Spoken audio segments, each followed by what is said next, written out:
Tu sì, non si sente. ti senti commercio o commerciale? Mi sentite?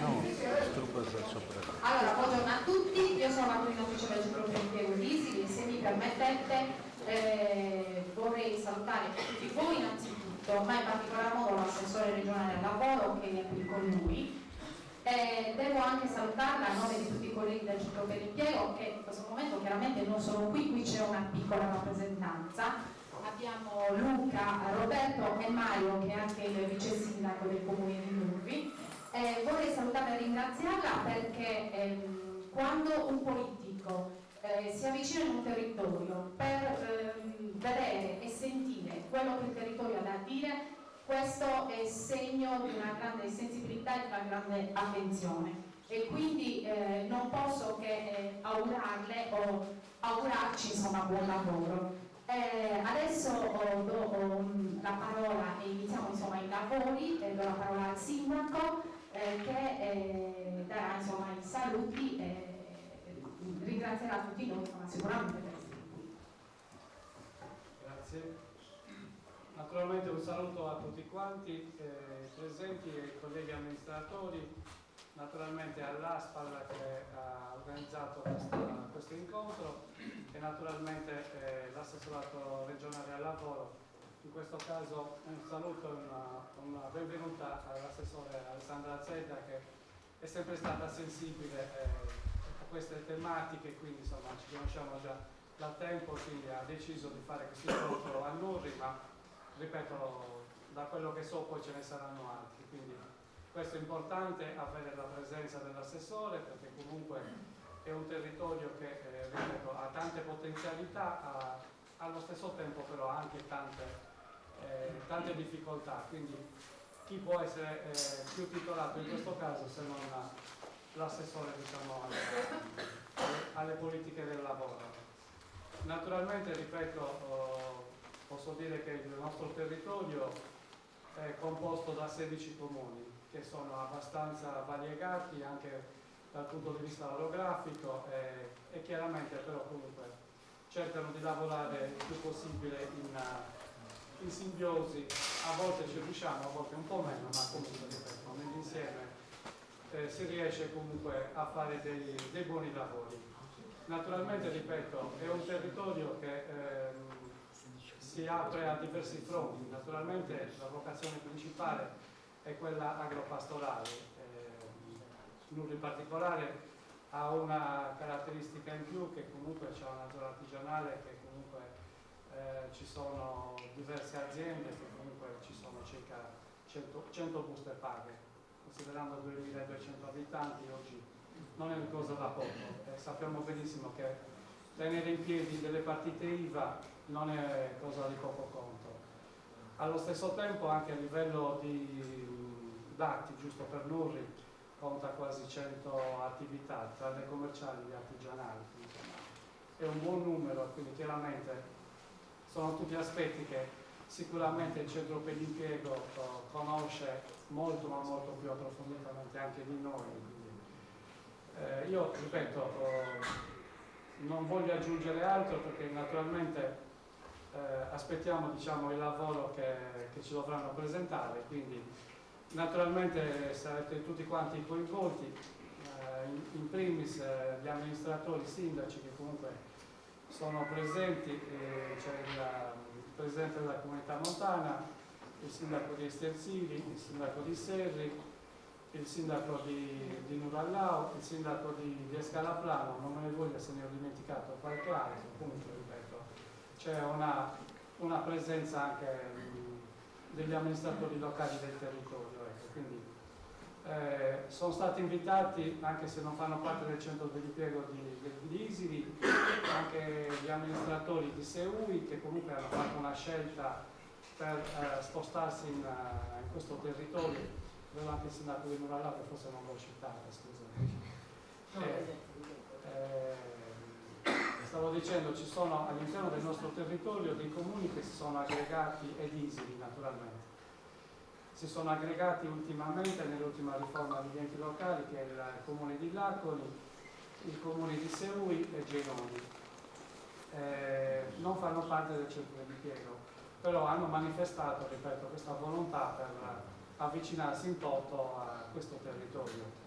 Non so se oggi saranno presenti, ripeto, però questa è stata, diciamo, una loro volontà, quindi presumo che avendo adesso il sindaco di Ascolta, il consigliere regionale di Orlando e anche il suo vice sindaco. Niente, ripeto, sono dei comuni che comunque hanno manifestato questa volontà in termini complessivi, perché tutti i servizi vengono praticamente vissuti,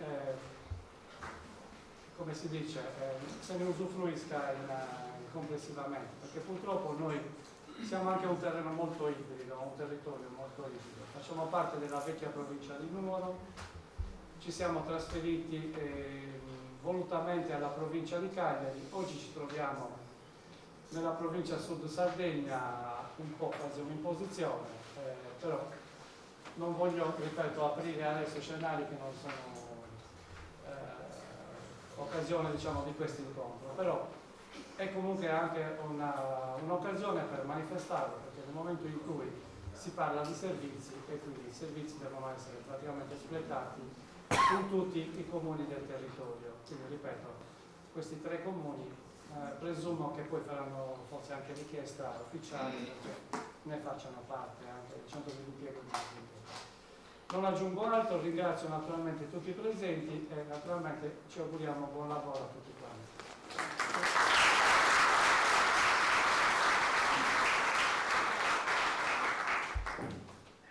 Adesso lascio la parola al collega Enrico Ruda, osservatorio del mercato del lavoro, che illustrerà i dati relativamente, insomma, al mercato del lavoro in questo territorio, cioè nel territorio del CP di Isili. Prego Enrico. Studiamo? Allora, Studiamo vedere. Qui davanti no, sì. Ok, no, non c'è problema, noi stiamo qui e poi vi saliamo. bene. No, magari qui all'altro. Cosa è quella sedia, Simona? La centrale. Simona, la sedia centrale. Stiamo di là, così. Ora dovrebbe essere abbastanza visibile.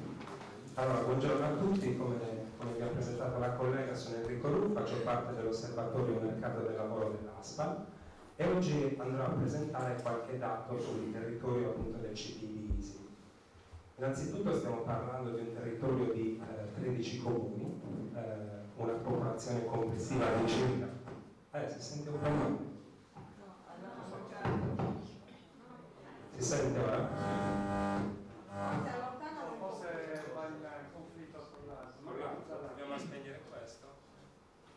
Ora si sente? Era in conflitto, ok, perfetto. Quindi dicevo, stiamo parlando di un territorio di 13 comuni, 17.300 abitanti, l'1% della popolazione regionale, un'età media di circa 49 anni, superiore alla popolazione regionale di circa 46 anni. Stiamo parlando di un territorio molto ricco, un territorio, diciamo, con un paesaggio di tipo agropastorale, quindi un'agricoltura molto presente, con tante produzioni tipiche, l'olivicoltura, viticoltura, cereali, ortaggi e la pastorizia, produzione di formaggi. Stiamo parlando di un territorio ricco d'acqua, tanti corsi d'acqua, dei laghi, un ambiente particolarmente ricco e ben conservato, quindi un territorio da cui mi si è aspettato sicuramente uno sviluppo turistico che, come vedremo nella presentazione, è un po' al di sotto delle aspettative, però questo vuole anche dire grandi potenzialità su questo versante, ma lo vedremo nel corso della presentazione. Allora, durante la presentazione presenterò brevemente il lavoro svolto dal CP di Isili, poi ci focalizzeremo sul mercato del lavoro, partendo dal livello regionale per un primo inquadramento, a livello provinciale e infine i dettagli a livello del territorio del CP.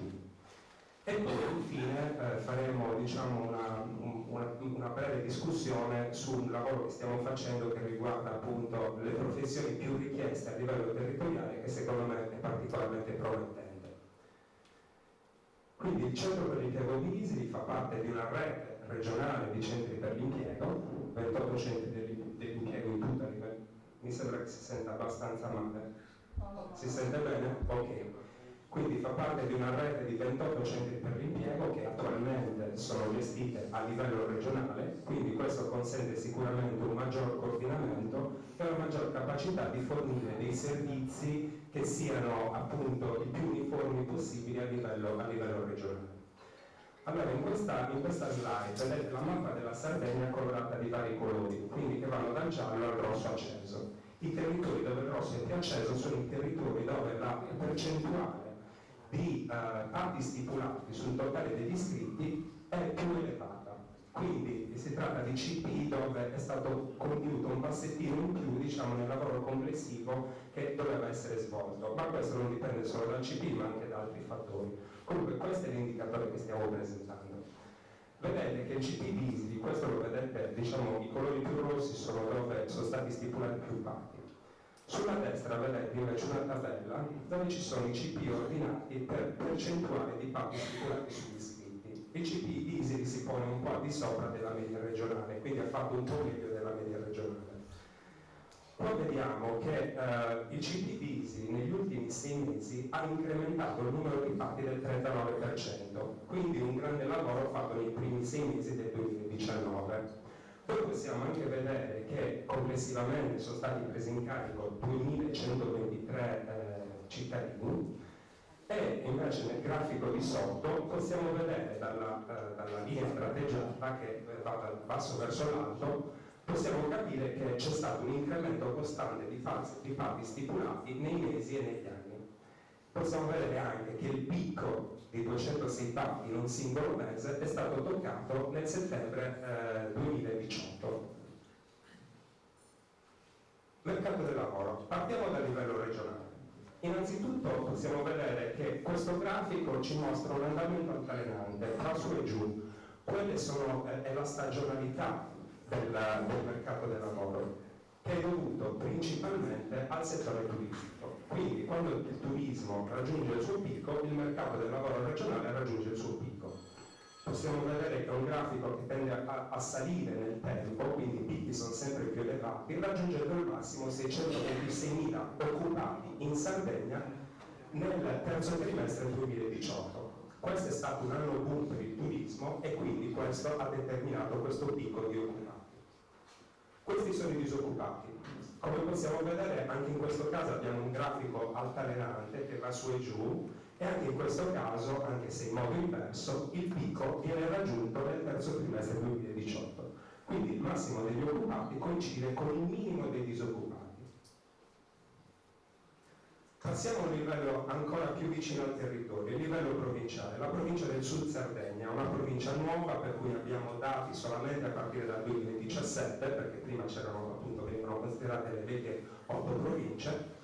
Il Sud Sardegna diciamo che non ha un livello di occupazione particolarmente elevato, anzi assieme alla provincia di Nuoro possiamo dire che ha il tasso di occupazione più basso a livello regionale.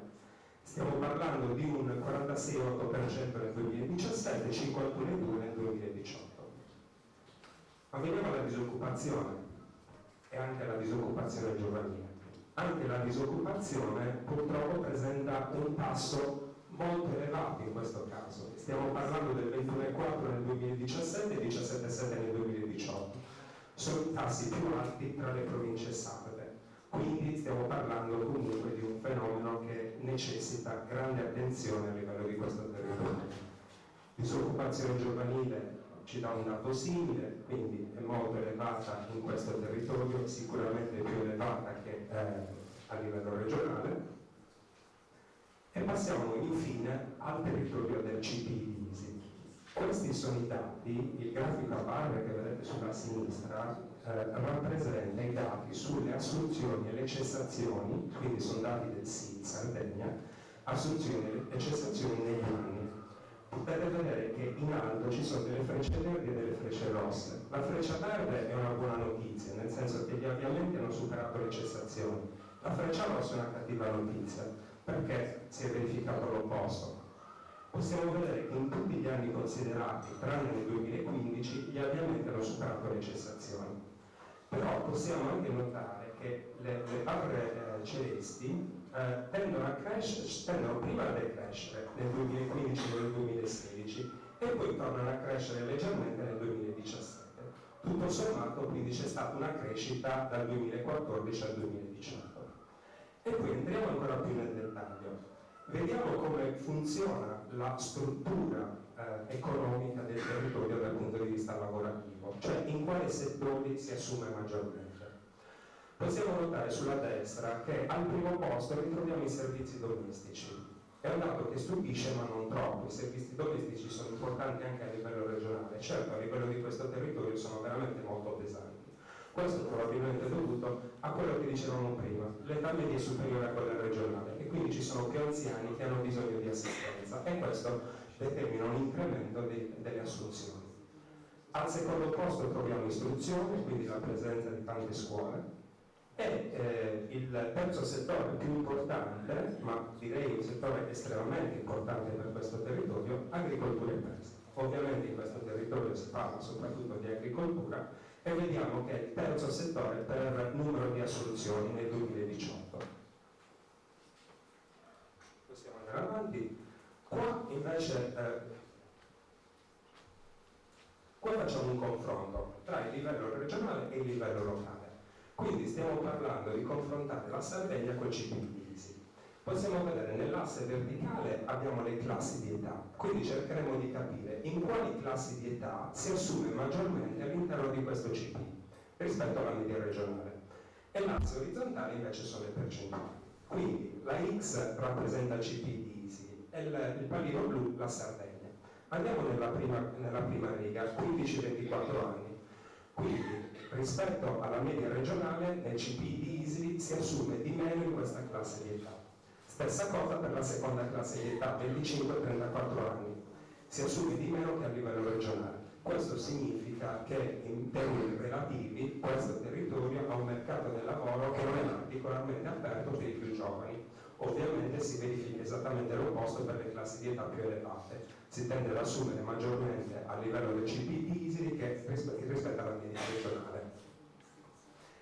Qua abbiamo un grafico simile a quello precedente, però in questo caso stiamo parlando di tipologie di contratto. Quindi la prima linea rappresenta il contratto a tempo indeterminato. Possiamo vedere che grosso modo la media regionale e quella del CPI di ISI sono molto simili. Quindi stiamo parlando, quindi non ci sono sostanziali differenze. Cosa diversa la seconda riga, contratti a tempo determinato. In questo caso il CPI di ISI ha un'incidenza minore dei contratti a tempo determinato. E questo è giustificato, come vediamo nell'ultima riga, dal fatto che al contrario ci sono più contratti di collaborazione domestica. Quindi quello che abbiamo visto prima. Ci sono meno contratti a tempo determinato, ma più contratti di collaborazione domestica. Qua abbiamo i saldi occupazionali.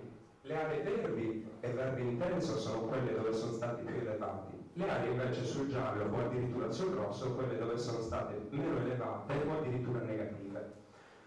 Possiamo vedere che complessivamente il territorio del CPI di ISI ha una colorazione più tendente verso il verde, ad eccezione di soli 3 comuni che sono leggermente negativi, Villanova Turo, Orroni e Gercei. Ma stiamo parlando comunque sia di piccoli numeri che non fanno allarmare particolarmente. Qua invece veniamo alle dinamiche di genere, quindi in che modo, quando è aperto il mercato del lavoro locale all'ingresso di donne, alle assunzioni di donne, possiamo vedere che mentre la media regionale è al 58%, la media invece del CPI di ISI è al 54%. Questo significa che ha una capacità di accogliere le donne superiore rispetto alla media regionale. In particolare vediamo le aree colorate di rosso che sono quelle che si discostano in senso positivo rispetto alla media. Allora gli stranieri. Questa è la percentuale di stranieri, quindi quanti stranieri vengono assunti sul totale delle assunzioni fatte a livello territoriale. Anche in questo caso confrontiamo la Sardegna col territorio del CPI di ISI. A livello regionale abbiamo un 6,4% di assunzioni a favore di stranieri. A livello del CPI di ISI abbiamo esattamente la stessa percentuale, quindi un dato molto allineato con il dato regionale. E qua veniamo alla composizione settoriale dell'economia locale. Anche in questo caso confrontiamo con la media regionale. Partiamo dall'ultima linea in basso, alberghi e ristoranti. Questa, come vedete dal pallino blu sull'estrema destra, raffigura quindi un'economia regionale fortemente caratterizzata da questo settore. Guardiamo invece dove si trova la X sulla stessa linea. Si trova molto sulla sinistra. Questo significa che il peso di alberghi e ristoranti è molto molto basso in questo territorio. E questo in qualche modo stupisce proprio alla luce delle potenzialità degli attrattori culturali e ambientali che caratterizzano il territorio, quindi grandi opportunità per creare sviluppo. Ma andiamo avanti.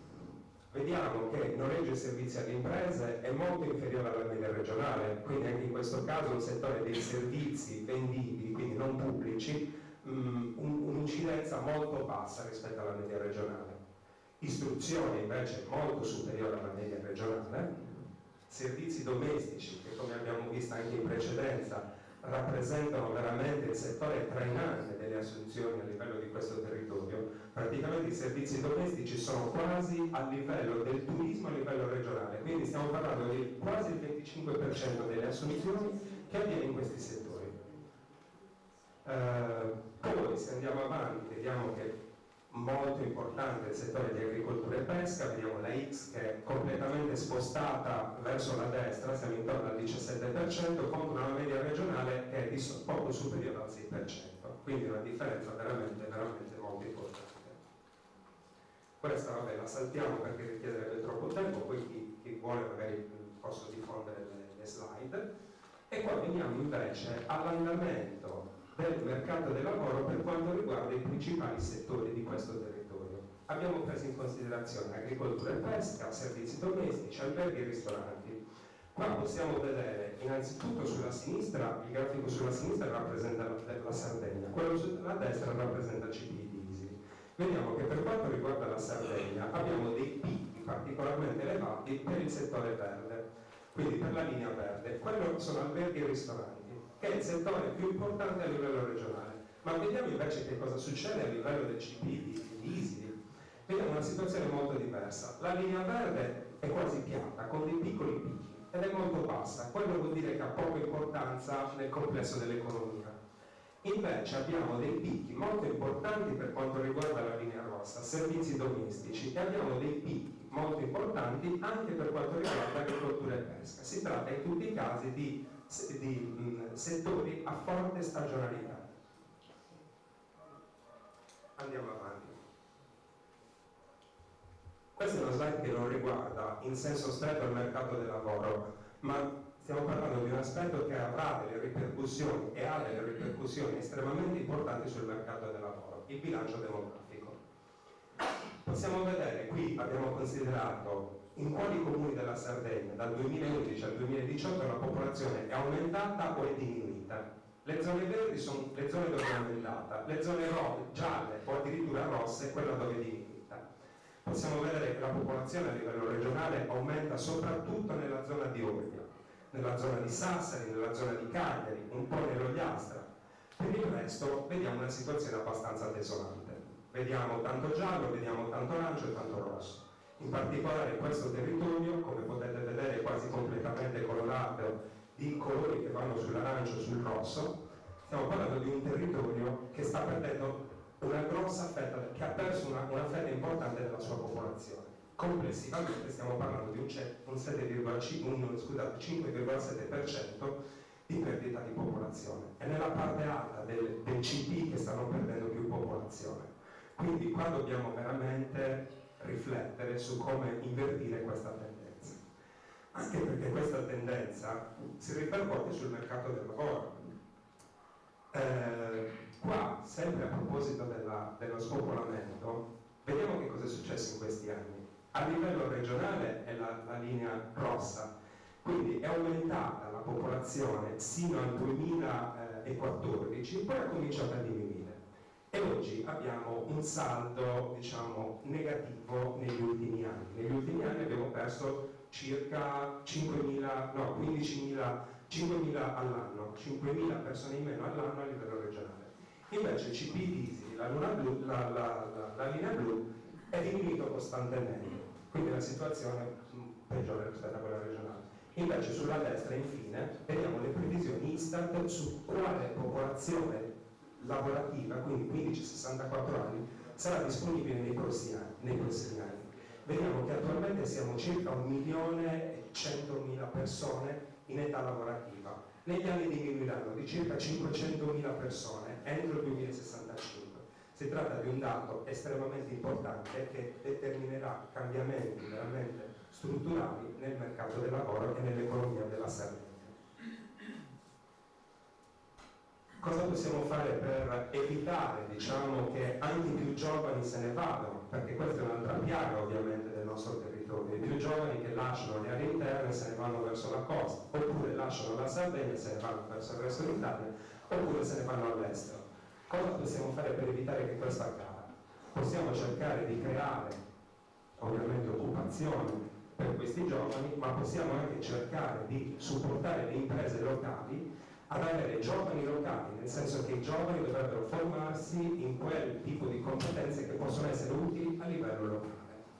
Quindi ora in queste slide cercherò di presentare qualche informazione sulle professioni che ci possono aiutare i più giovani a fare una scelta consapevole del percorso di studi, in modo da scegliere percorsi di studi che poi siano spendibili effettivamente nel mercato del lavoro, e ci possono aiutare anche a capire come programmare meglio i nostri percorsi di sviluppo. Allora, qua abbiamo una slide che descrive, questo è un lavoro recente di Unioncamere e ANPAL, è stato analizzato quali sono gli indirizzi di diploma che nel presente, nel futuro più vicino, diciamo, che danno maggiori opportunità occupazionali a livello regionale. Quindi i diplomi che danno maggiori possibilità attualmente, e questo è dimostrato dall'ultima colonna sulla destra, vedete che ci sono delle percentuali. Al primo posto troviamo grafica e comunicazione, 77%. Questo vuol dire che su 100 persone, su 100 datori di lavoro che cercano questo tipo di indirizzo, 77 hanno difficoltà a trovare persone con questo indirizzo di studi, questo a livello regionale. Al secondo posto troviamo informatica e telecomunicazioni, indirizzo artistico e musicale, meccanica, meccatronica ed energia, eccetera, eccetera. Man mano che si scende diventano indirizzi sempre meno spendibili nel mondo del lavoro. Le frecce arancioni sono quelle che presentano degli indirizzi a livello territoriale, cioè che ci sono scuole che forniscono quell'indirizzo a livello territoriale. Costruzione ambiente, turismo, gastronomia, ospitalità, eccetera, eccetera. Ma passiamo alle lauree, quindi quali sono gli indirizzi per i laureati? Al primo posto abbiamo agrario, agroalimentare e zootecnico, non stupisce vista l'importanza di questo settore a livello regionale. Al secondo, geobiologico e biotecnologie, ingegneria industriale, ingegneria elettronica e dell'informazione, statistico, letterario, filosofico, storico, artistico, eccetera, eccetera. Ma noi, grazie ai dati del SIT Sardegna siamo in grado di scendere molto più nel dettaglio. E in questo caso vi mostro quali sono le qualifiche per cui è stata creata più occupazione nel 2018, sia a livello regionale sia a livello di questo territorio. In particolar modo, nella tabella in alto vediamo che a livello regionale la qualifica professionale che ha avuto più assunzioni è la badante. Quindi, come in questo territorio, anche a livello regionale, la popolazione invecchia e c'è sempre più bisogno di assistenza domiciliare, quindi le badanti. Al secondo posto bracciante agricolo, quindi l'importanza del settore agricolo, insegnante elementare, aiuto cameriere di sala, collaboratore scolastico, colf, manovale, aiuto cuoco e aiuto commercio. Ma veniamo al CP di ISI, quali sono le qualifiche più richieste, che hanno ricevuto un maggior numero di assunzioni? Al primo posto bracciante agricolo, seguito da badante, colf, collaboratore scolastico, insegnante elementare, insegnante di scuola materna, autista di Pullman. Questa è un po' un'anomalia, ma credo sia determinata da un'importante azienda di trasporti che si trova sul territorio. Manovale edile, attore di prosa, quindi anche l'industria creativa che come in altri territori si ripresenta anche in questo territorio, operaio agricolo qualificato, operaio sociosanitario.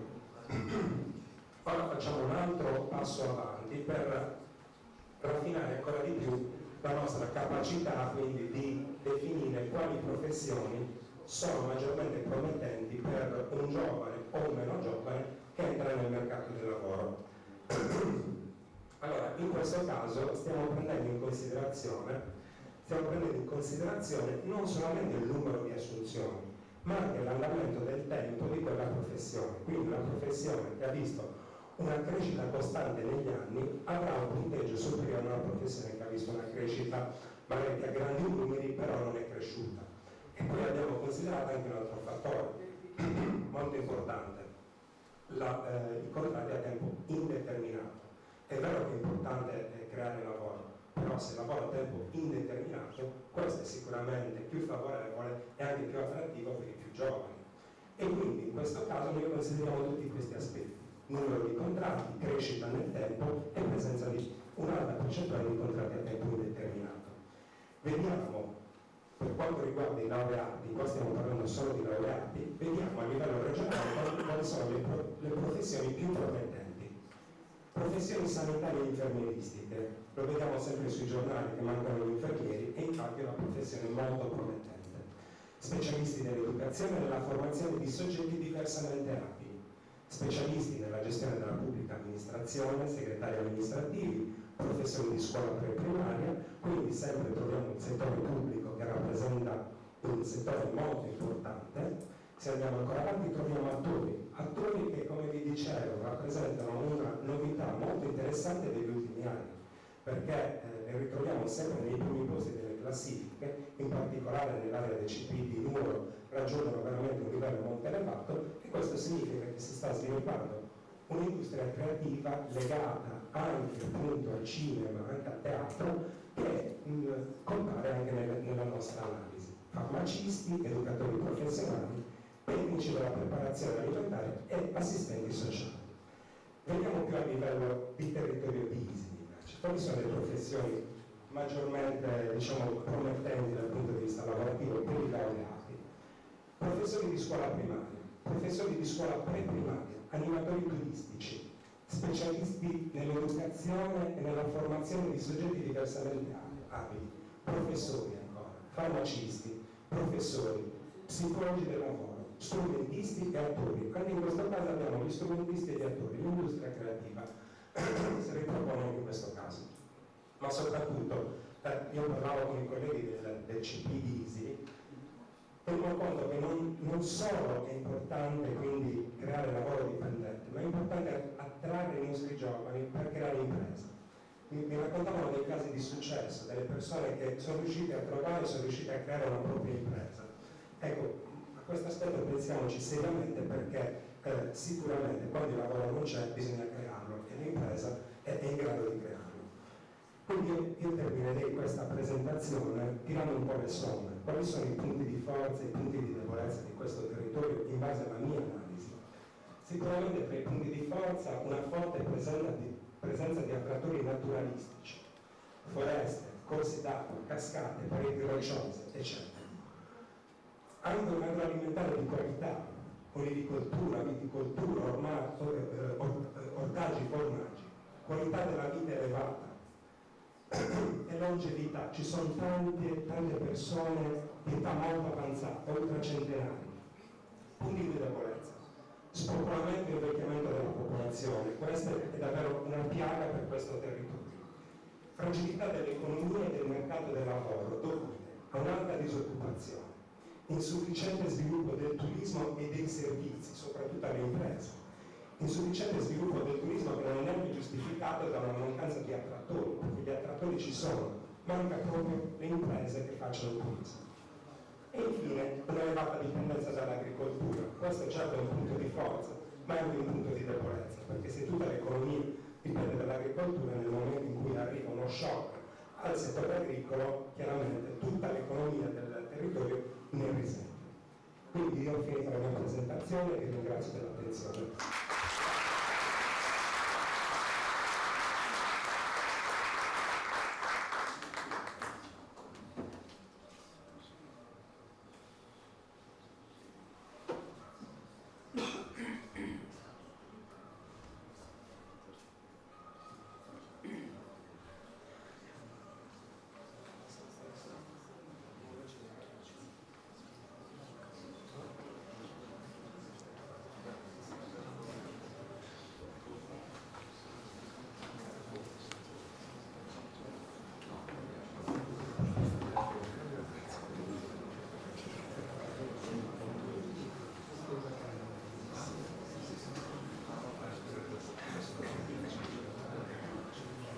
Allora, io adesso vi parlerò di una delle tante misure di politiche attive per il lavoro di cui noi ci occupiamo all'interno del centro per l'impiego, in particolare del bando dei tirocini. Sarò velocissima. Il bando dei tirocini, l'avviso dei tirocini è uscito adesso a giugno 2019. Volevo informarvi che questo è un territorio in cui c'è un'altissima richiesta di attivazione dei tirocini. Pensate che nell'ultimo bando, nel bando del 2017, ci sono stati 200 tirocini attivati. Questo significa che le aziende comunque ricorrono a questa misura. Sarebbe poi necessario, magari poi anche l'assessore ci illustrerà, insomma, trovare delle soluzioni per fare in modo che poi il tirocinio diventi non solo un progetto formativo ma un contratto, insomma, vero e proprio. Allora, questo bando di tirocini è rivolto a disoccupati che hanno compiuto i 30 anni di età. Per attivare un progetto di tirocinio è necessario che ci siano 3 soggetti: il soggetto promotore, che è la SPAL, che si occupa della fase di gestione, di monitoraggio e di validazione del tirocinio. Poi c'è il tirocinante, che in questo caso e per questo avviso deve essere disoccupato, residente in Sardegna e con 30 anni di età, quindi 30 anni compiuti, e poi ci deve essere il soggetto ospitante. Allora, in questo bando per questo bando sono state impegnate 2.300.000 euro a valere sul Fondo Sociale Europeo, e quindi si presume che su tutto il territorio regionale ci saranno circa 800 tirocini attivabili e finanziabili. In particolare in questo tirocinio, considerate che il bando è partito da un mese, noi abbiamo già 32 richieste di attivazione di tirocini e 9 saranno attivabili dal 1 settembre, quindi sono stati già dichiarati ammissibili. Quindi anche in questo bando, così come in quello precedente, ci saranno, insomma, dei grossi numeri per quanto riguarda il tirocinio in questo territorio. Innanzitutto il tirocinante percepirà un'indennità, attenzione, e non una retribuzione, un'indennità perché è un progetto formativo, cioè non è un contratto di lavoro, e l'indennità che il tirocinante percepirà per i 6 mesi è di 450 euro al mese. Che requisiti devono avere i tirocinanti? Abbiamo detto che devono avere 30 anni compiuti, devono essere residenti in Sardegna, possono essere anche cittadini extra UE, l'importante è che siano in regola per quanto riguarda, insomma, i documenti di soggiorno. Devono essere disoccupati ai sensi del decreto legislativo 150, non devono aver svolto un tirocinio extracurriculare con il soggetto ospitante e soprattutto non devono aver avuto o un rapporto di lavoro o un tirocinio con le stesse mansioni del progetto formativo. Cosa significa? Fondamentalmente, se un ragazzo ha avuto un contratto come aiuto magazziniere, non potrà svolgere il tirocinio come aiuto magazziniere, ma potrà farlo magari come aiuto cassiere. Non devono sussistere rapporti di parentela con il soggetto ospitante, cioè io, datore di lavoro, non posso far fare il tirocinio a mio figlio, per intenderci, e non possono essere professionisti abilitati. Per quanto riguarda invece il soggetto ospitante, quali sono i requisiti? Il soggetto ospitante si intende chiaramente l'azienda. Allora, il soggetto ospitante requisito fondamentale deve essere in regola con il DURC, cioè con i contributi previdenziali e assistenziali. Quindi vi ho detto che qui in questo territorio abbiamo tantissime richieste da parte di aziende che ci dicono noi vorremmo attivare un tirocinio. Nel momento in cui scoprono che la prima verifica che noi facciamo è quella relativa al DURC, fanno un passo indietro. Questo indice insomma della sofferenza insomma anche che hanno le aziende insomma.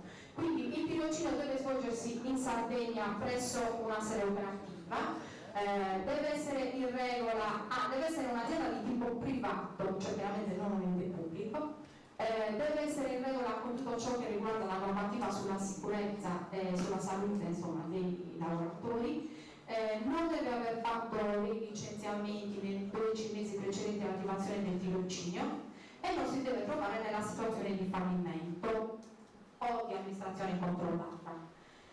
Quindi queste a grandi linee sono le caratteristiche principali, perché non voglio rubarvi altro tempo insomma. Allora, la durata massima del tirocinio che deve essere di 6 mesi, 30 ore settimanali, non ci possono essere proroghe, a differenza dei tirocini regionali che invece possono ammettere la proroga se l'azienda ha almeno un dipendente a tempo indeterminato. Che sia chiara una cosa, il progetto di tirocinio è un progetto formativo che permette al tirocinante di avere una maggiore occupabilità, cioè di avere una chance in più, perché fondamentalmente attraverso il tirocinio acquisisce delle competenze, delle capacità tecniche e trasversali che possono essere utili per inserirsi nel mondo del lavoro. Quindi insomma il tirocinante la deve vedere come un'opportunità e l'azienda chiaramente invece non la deve vedere come un modo per utilizzare inappropriatamente il tirocinante. Queste sono le caratteristiche principali. Chiaramente se avete bisogno di maggiori informazioni noi al Centro per l'Impiego siamo a disposizione del territorio, quindi insomma magari questa non è la sede opportuna, queste sono le caratteristiche principali. Lascio la parola all'assessore. Grazie.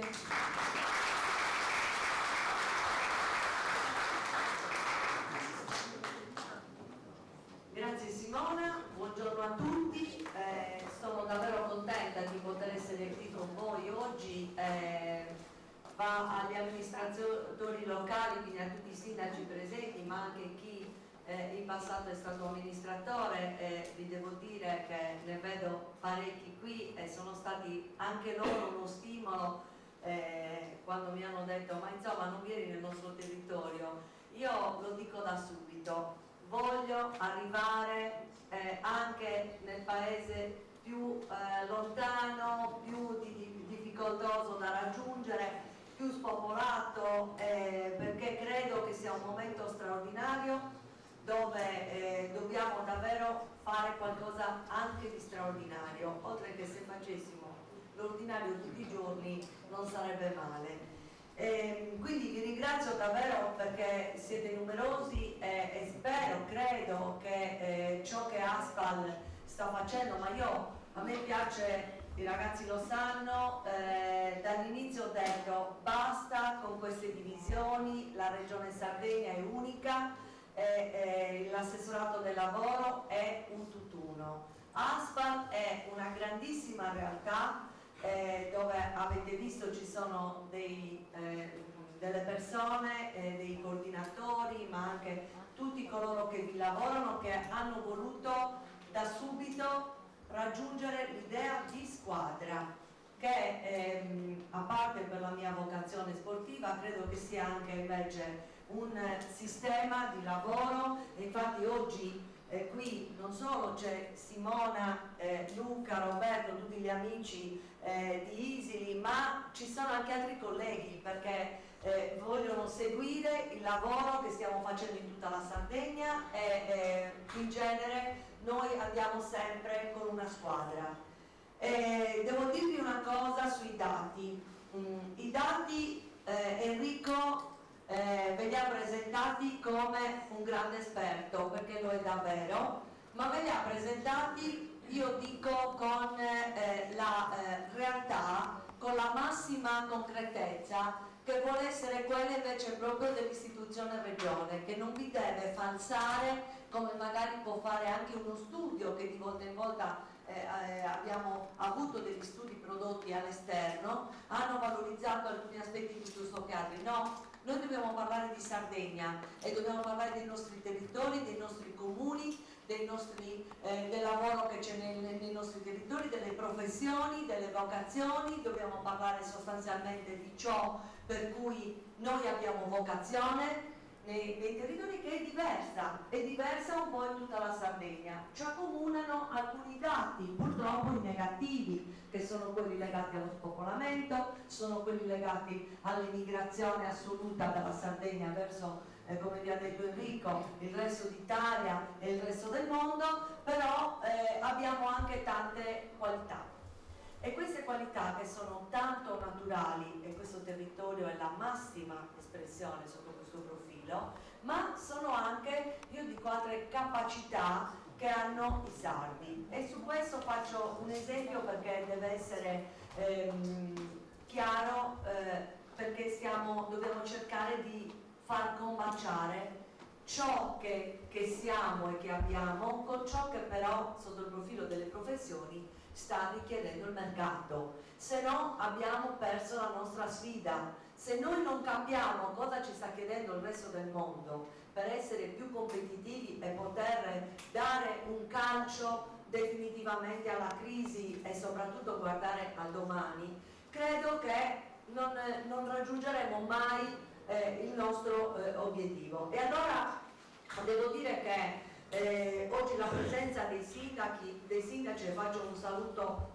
particolare anche all'unico consigliere regionale Eugenio Lai, che è presente, ma ci seguono anche i consiglieri regionali, proprio perché noi invitiamo sempre tutti, perché crediamo, appunto, come ho detto prima, che l'assessorato del lavoro, ASPAL compresa, sta andando per la Sardegna come se fosse davvero l'azienda dei sardi, e quindi vogliamo essere sempre più incisivi nelle scelte che anche gli amici sindaci devono fare, che le nostre aziende devono portare avanti, che i nostri disoccupati devono avere come punto di riferimento, e anche chi lavora probabilmente deve avere lo stimolo, o chi vuole fare autoimpiego deve avere gli strumenti. E allora andiamo nello specifico.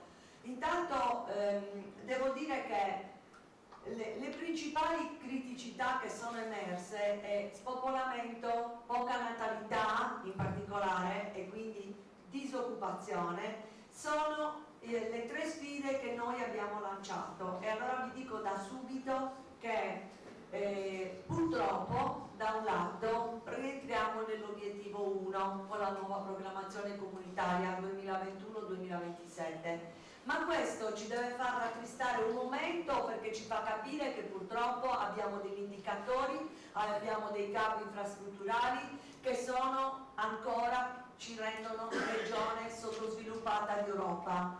Però dall'altro io mi riprendo immediatamente, vi invito a farlo, invito soprattutto i miei colleghi sindaci a riprenderci velocemente e a usare velocemente la testa e la nostra creatività, perché come Sardegna siamo centenari e abbiamo molta creatività. Dobbiamo utilizzare queste due grandi qualità per cercare, appunto, in questo momento ancora di sobbarcare la crisi, ma di guardare al domani. E allora la nuova opportunità cosa dice? Che rientrando nell'obiettivo 1 raddoppiamo i fondi comunitari. Per esempio il Fondo Sociale Europeo, che è quello che io seguo come assessorato in prima persona, ma a fianco a me c'è la pubblica istruzione e le politiche sociali, passiamo e arriviamo a 774 milioni di euro.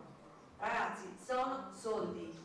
Così pure come il FESR, che è il fondo di investimento regionale, passa e arriva a 1.600 miliardi di euro, per non parlare del fondo dell'agricoltura, che abbiamo visto che per questo territorio è assolutamente vita. Allora a noi spetta la responsabilità, l'indirizzo politico di trovare delle azioni, delle strategie che siano veramente da statista e non da campanilista e non da ritorni elettorali. Io non ho paura di parlare apertamente, perché lo dico, la parte negativa di noi politici. Vedo anche l'onorevole Caredda che è arrivato, quindi abbiamo anche il secondo consigliere regionale e siamo contenti. Devo dire, noi politici dobbiamo cercare di veramente per una volta tanto di pensare alla Sardegna e ai sardi complessivamente, senza stare a pensare al fatto che, per esempio, e questo lo voglio dire perché l'impostazione mia ma anche del collega Fasolino e della collega dell'agricoltura, così come tutti gli altri che gestiscono i fondi con grande impatto, è quella di lavorare insieme. Una cosa ci ha chiesto il presidente Solinas da subito: provate ad essere una squadra e a dare un'unica impostazione. E allora in questo senso vi dico che noi uniremo le forze, e se un'opera pubblica ricade nel territorio di Serri, faccio un esempio, completamente in agro di Nurri, visto che siamo a Nurri, gli altri devono trarre il massimo vantaggio e non pensare che hanno una diminuzione, non pensare che quell'opera pubblica serve solo ai 2 comuni interessati, ma deve essere patrimonio di tutti. Io ricordo che insieme facemmo tempo fa, lo dico all'Antonello per tutti perché era presente, quando abbiamo pianificato, spesso e volentieri abbiamo impiegato a trovare un'opera oppure più opere che potessero essere veramente comuni. Questo territorio ha tante ricchezze ma manca di infrastrutturazioni, e allora se una diga serve e la dobbiamo realizzare, non importa se è più in un comune piuttosto che in un altro, dobbiamo essere capaci tutti, ad iniziare da noi, per carità, da chi ha la responsabilità maggiore, che è Consiglio regionale e Giunta. Quindi ecco perché dico, superiamo soprattutto quel concetto che tutti ci vedono e ci dicono nel mondo: poco locos e mal unidos. No, la Sardegna è una, e proviamo ad andare avanti. E in questo senso vi dico che le misure di cui ha parlato Simona ce ne sono già in campo alcune. Abbiamo approvato i tirocini dai 30 anni in su, adesso c'è la misura, è stata migliorata la destinazione lavoro Sardegna, che è quella che era legata sostanzialmente all'allungamento della stagione turistica. L'abbiamo rifinanziata e i bandi sono già operativi e sono anche retroattivi, cioè le aziende che hanno già assunto, già iniziato le collaborazioni con appunto le persone nei mesi di spalla, avranno diritto ad avere il rimborso, il contributo già da quando hanno iniziato ovviamente i rapporti di collaborazione. Devo dire che settembre sarà un mese importante perché riparte il microcredito. Anche su questo vi do un'informazione. Non so se qualcuno di voi ha partecipato, certamente i sindaci sono tutti informati. Il bando numero 7 sarà chiuso entro luglio. Vuol dire che tutte le domande saranno evase, quelle che hanno diritto, e tutti sapranno se la loro domanda avrà un proseguo oppure no. Il bando numero 8, quello sarà concluso entro settembre. Il nuovo bando sarà operativo a settembre e avrà delle novità che non vi anticipo, ma vi posso dire che potremo contare sul nuovo microcredito. Quindi coloro che sono intenzionati a creare la propria azienda aspettino un mese. Agosto non mi piace utilizzarlo come mese, a meno che non siano cose importanti, perché la gente ha diritto anche di fare le ferie, tutti siamo più distratti e non è corretto che le amministrazioni hanno meno personale, perché giustamente anche nel pubblico si ha diritto alle ferie, e quindi io voglio partire a settembre quando tutti sono di nuovo operativi. E devo dirvi anche perché settembre, perché non settembre ma ottobre, lo vediamo oggi questo dato, non l'abbiamo dato ma sicuramente l'avrete colto. Ottobre è un mese in cui riprendono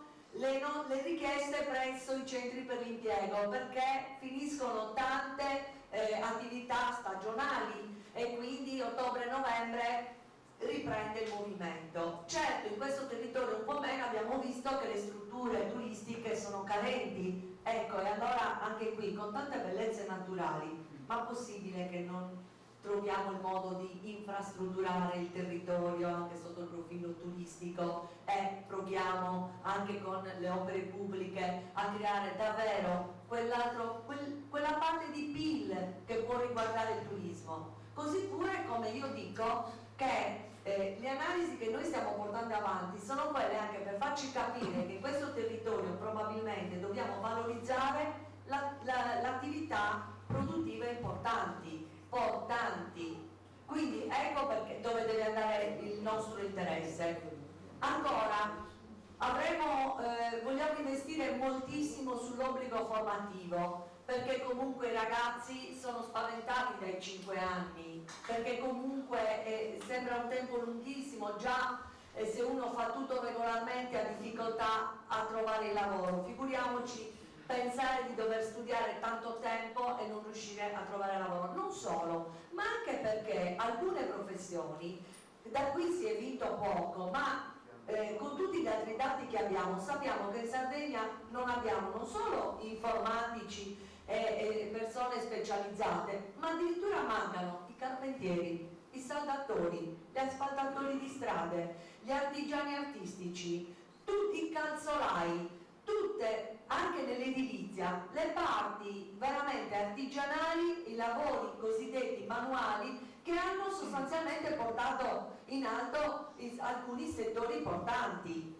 Quindi anche la parte della meccanica si chiamerà oggi meccatronica, probabilmente sì, certo che dobbiamo guardare alla parte innovativa e tecnologicamente più avanzata, però dico dobbiamo anche tornare, come spesso lo definisco, a sugonottu, e cioè provare a rafforzare ciò che oggi serve ancora. Così pure come vi do un altro dato, sono fortemente impegnata a trovare delle soluzioni per i territori come questo che hanno parte boschiva importante. E allora, sotto questo profilo, se la collocazione deve avvenire attraverso le aziende pubbliche, anche con dei tirocini che possono favorire l'attività dell'agenzia Forestas, per esempio, che in questo territorio è abbastanza presente, noi dobbiamo dare anche quell'opportunità. E in questo senso vi do un dato: ciò che vi ha detto Simona sui tirocini, o meglio la misura dei tirocini,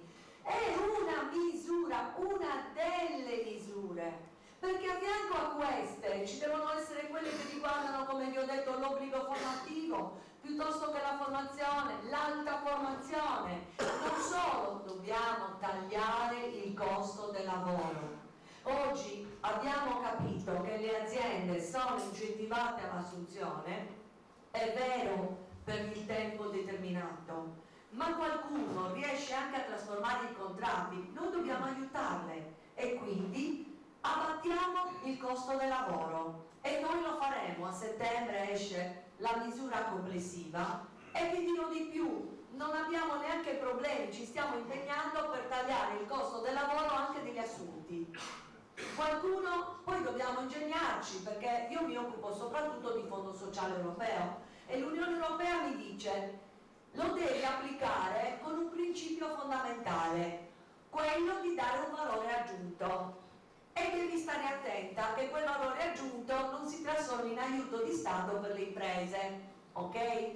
Scoperta questa situazione, devo ingegnarmi per trovare i meccanismi perché possa essere al di sopra di tutto, però non è detto che io non lo devo fare. Io non ho neanche paura di notificare una norma, lo dico ai miei colleghi del Consiglio regionale, se è una norma che può salvare la Sardegna. Prima mi ingegno con tutte le attività che ho, e sono tante, vi assicuro, sono confusionarie, perché hanno creato confusione fino ad oggi e io in questo senso lo dico, ma lo dico senza polemica, perché gli errori tanto sono di tutti, non solo di chi mi ha preceduto, ma io ho trovato delle cose buone e le porterò avanti e le valorizzerò, magari mettendo più risorse, magari rendendole più facili, più semplici, perché le imprese, oltre i costi che sostengono, ne sostengono uno devastante, che è quello della burocrazia, che creiamo noi, quello ce lo creiamo noi e i pubblici, e invece dobbiamo semplificare. Io questo lo dico ai miei collaboratori di ASPAR, come lo sto dicendo in assessorato. Ovviamente tutto ciò che noi dobbiamo dare ai cittadini sardi e alle imprese sarde o alle comunità o comunque agli enti che siano enti di formazione, che siano qualsiasi nostro interlocutore, deve essere semplice, semplificato, se no non ha senso. Io questo lo dico senza possibilità di essere smentita. Ho trovato una babele, tante misure in confusione tra di loro, e quindi sto cercando di mettere a sistema, ovvero se con una parola riesco a farvi capire qual è la misura che può essere di interesse, tanto di guadagnato, piuttosto che 30.000. Ieri ho chiuso con Garanzia Giovani, Enrico, vabbè, una misura che può essere 10.000 volte efficace, ma con tutti quei nomi è venuto mal di testa a me. Quindi figuriamoci ai nostri concittadini o alle nostre imprese, che devono scervellarsi per andare a capire di che cosa, prima di tutto di che cosa gli stiamo parlando. E allora io voglio che ci siano cose chiare. Se devo abbattere il costo del lavoro, misure per abbattere il costo del lavoro, i tirocini chiari, i voucher della formazione chiari e diretti. E vi dico da subito, gli addetti ai lavori lo capiranno meglio, qualsiasi cosa noi potremo fare a sportello, la faremo a sportello e senza click day, che vuol dire tutto in un giorno o addirittura tutto in 5 minuti. Gli addetti ai lavori sanno di che cosa sto parlando. Quindi basta, perché creiamo confusione e difficoltà anche per i nostri amministratori, che sono il vostro punto di riferimento. Il primo, perché ci sono loro sul territorio, non ci siamo noi che magari siamo a qualche chilometro di distanza.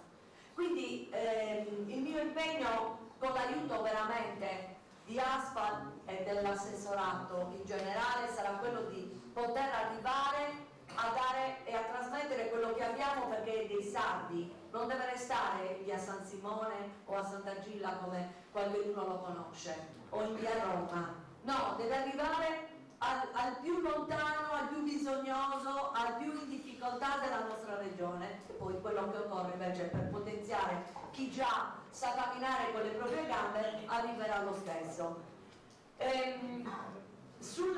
Ancora alcuni progetti ci vedono veramente protagonisti e io dico che tutti insieme dobbiamo provare a ripopolare questa regione, sia con nuove nascite, e anche su questo non vi nascondo, sto studiando qualche misura che possa davvero convincere i nostri giovani a mettere su famiglia, ma soprattutto davvero a incentivare quel dato talmente negativo che appunto è la crescita. E poi l'altra parte è quella dello spopolamento. In questo senso vi devo dire che della vocazione territoriale e produttiva ne abbiamo parlato. Questo è anche un territorio che vive di allevamento e sappiamo tutti il grande problema delle quote latte. Io spero davvero che quest'anno si possa risolvere in maniera definitiva, prima di tutto sotto il profilo umano, direi, sociale, perché vedere tante aziende, tanti lavoratori, tanti padri di famiglia e mamme che arrivano addirittura a far scorrere il latte per le strade, non credo che sia una cosa che noi sardi possiamo sopportare, ok? Quindi stiamo vicino a queste aziende, ma lo dobbiamo fare in maniera concreta, non più a parole, perché tanto di parole abbiamo visto non andiamo avanti con le parole. Dicevo quindi sul discorso della natalità e dello spopolamento. Viviamo un momento, sembrerà strano quello che sto per raccontarvi, ma paradossalmente in questo territorio, che è una barbagia per quanto riguarda Seulo, ma anche Isili, che è il centro, diciamo, più di riferimento e forse anche più vicino a Cagliari idealmente, ecco, oggi paga un grosso costo, che è quello dei trasporti, come tutto il resto della Sardegna, ok?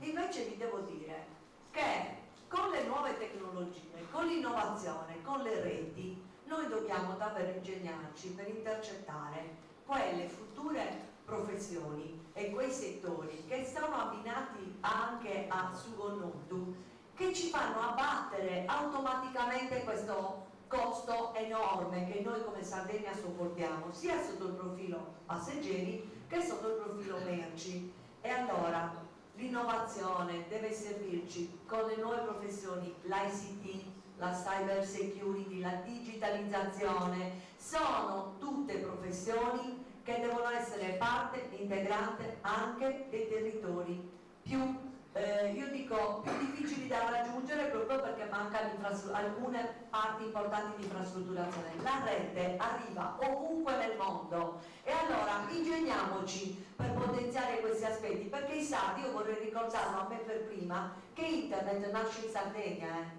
non è nata in altre regioni del mondo, è nata da noi. Allora, attraverso davvero quello, è il settore della digitalizzazione, che vi può sembrare una parola strana, è il settore che raccoglie più cinquantenni fuori espulsi dal mercato del lavoro, perché sono assolutamente pronti a reinventarsi in questo settore, così come quello della sicurezza, che non ha bisogno di grandi studi o di grandi professionalità. Ecco perché dico, intercettiamo questo momento, noi vi dobbiamo aiutare. E vi do un dato finale perché vi ho detto tutto questo. Il mondo nel 2022 avrà i suoi database, che sono sostanzialmente i contenitori dei dati sensibili della Terra, saturi. Quindi gli investimenti stanno già partendo e guarda caso la nostra regione è una delle principali candidati per poterli accogliere. Perché? Perché attraverso i cavi sottomarini vicino ai porti e al mare si arriva più velocemente, e perché abbiamo una volta tanto un pregio, un terreno antisismico. Quindi in Italia siamo i primi candidati per poter essere o porto telematico o polo telematico. E guardate che se non intercettiamo davvero questa, io dico, opportunità che ci viene dal resto del mondo, abbiamo tutti perso una grande occasione, anche perché io sono per il recupero, ove possibile, dei nostri poli industriali, e li sto citando perché abbiamo produzioni strategiche in piombo, zinco, alluminio. Non dobbiamo perdere queste grandi produzioni nei nostri centri, la chimica nel nord Sardegna, però questa produzione green, così chiamata, della telematica è davvero la nostra nuova opportunità. E perché li sto accomunando?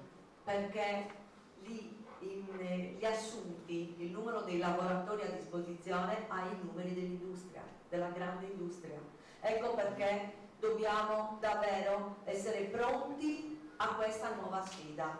Più ovviamente, certo, tutte le altre attività produttive di cui abbiamo parlato dobbiamo cercare di valorizzarle. Così pure, come devo dire, un altro argomento dal quale non stiamo ancora riuscendo a trarre il massimo beneficio. In Sardegna si vive bene, si vive a lungo, siamo la terra dei centenari, ma ancora non riusciamo a trasmetterlo all'esterno. E allora, così come dobbiamo, e noi abbiamo messo in campo tante misure anche negli ultimi 2 mesi, che vanno dal Master and Back al Talent Hub, alla possibilità dell'obbligo di alta formazione per i nostri ragazzi che non devono lasciare la Sardegna, ma anche per i nostri ragazzi che dobbiamo attrarre attraverso le università. E dopo vi dico un sogno, senza che mi prendiate per pazza, però parto dal concetto che dobbiamo fermare l'emorragia. Abbiamo visto tutto quel rosso che già si accomuna molto al colore del sangue. Ecco, fermiamolo.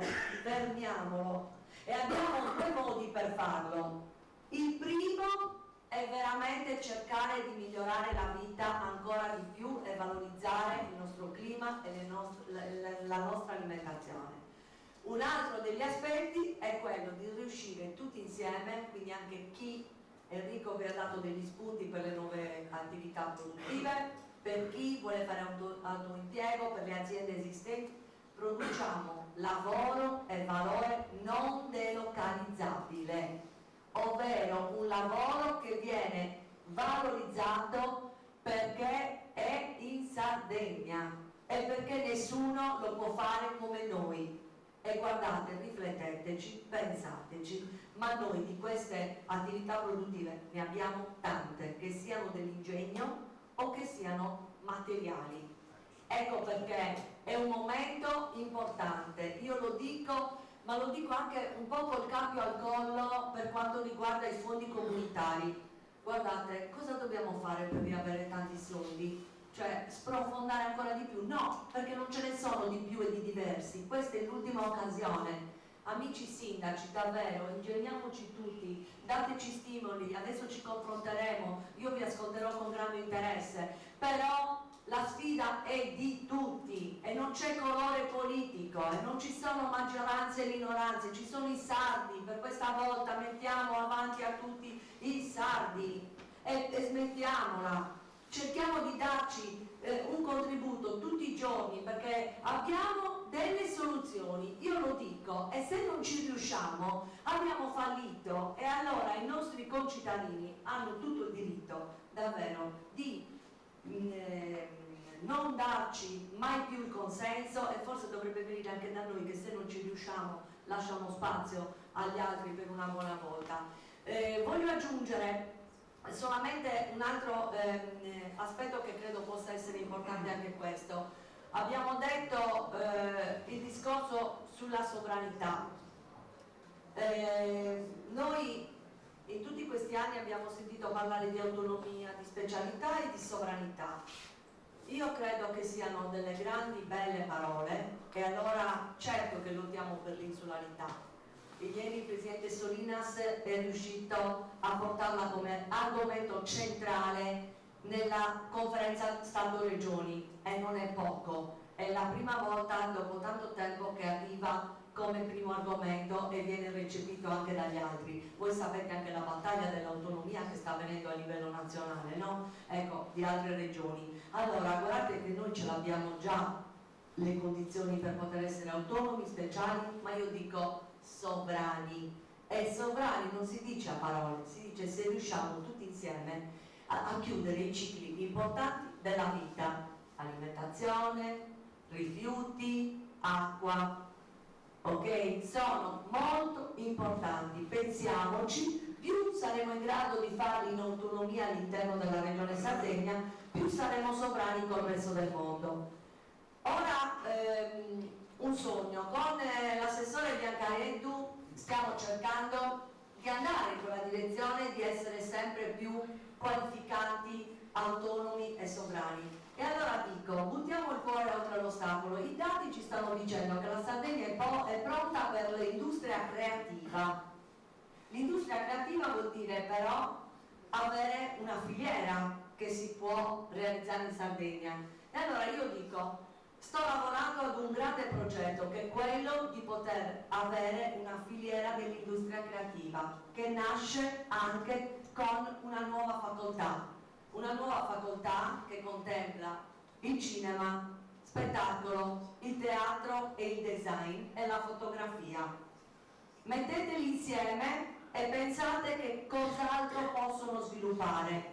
Il mio sogno è vedere un'opera al Teatro Lirico che è completamente realizzata per tema, per scenografia, per strumentazione, per protagonisti, tutta in Sardegna, e magari parla o di Grazia Deledda o di Eleonora D'Alborea. Grazie.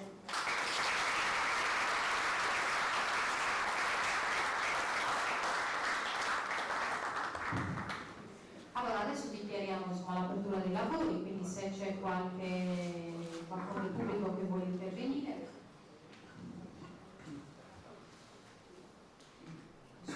Dai Eugenio, non abbiamo odiato, sindaci se no, dai.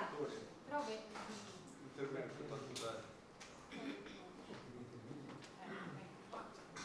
No, no, fallo.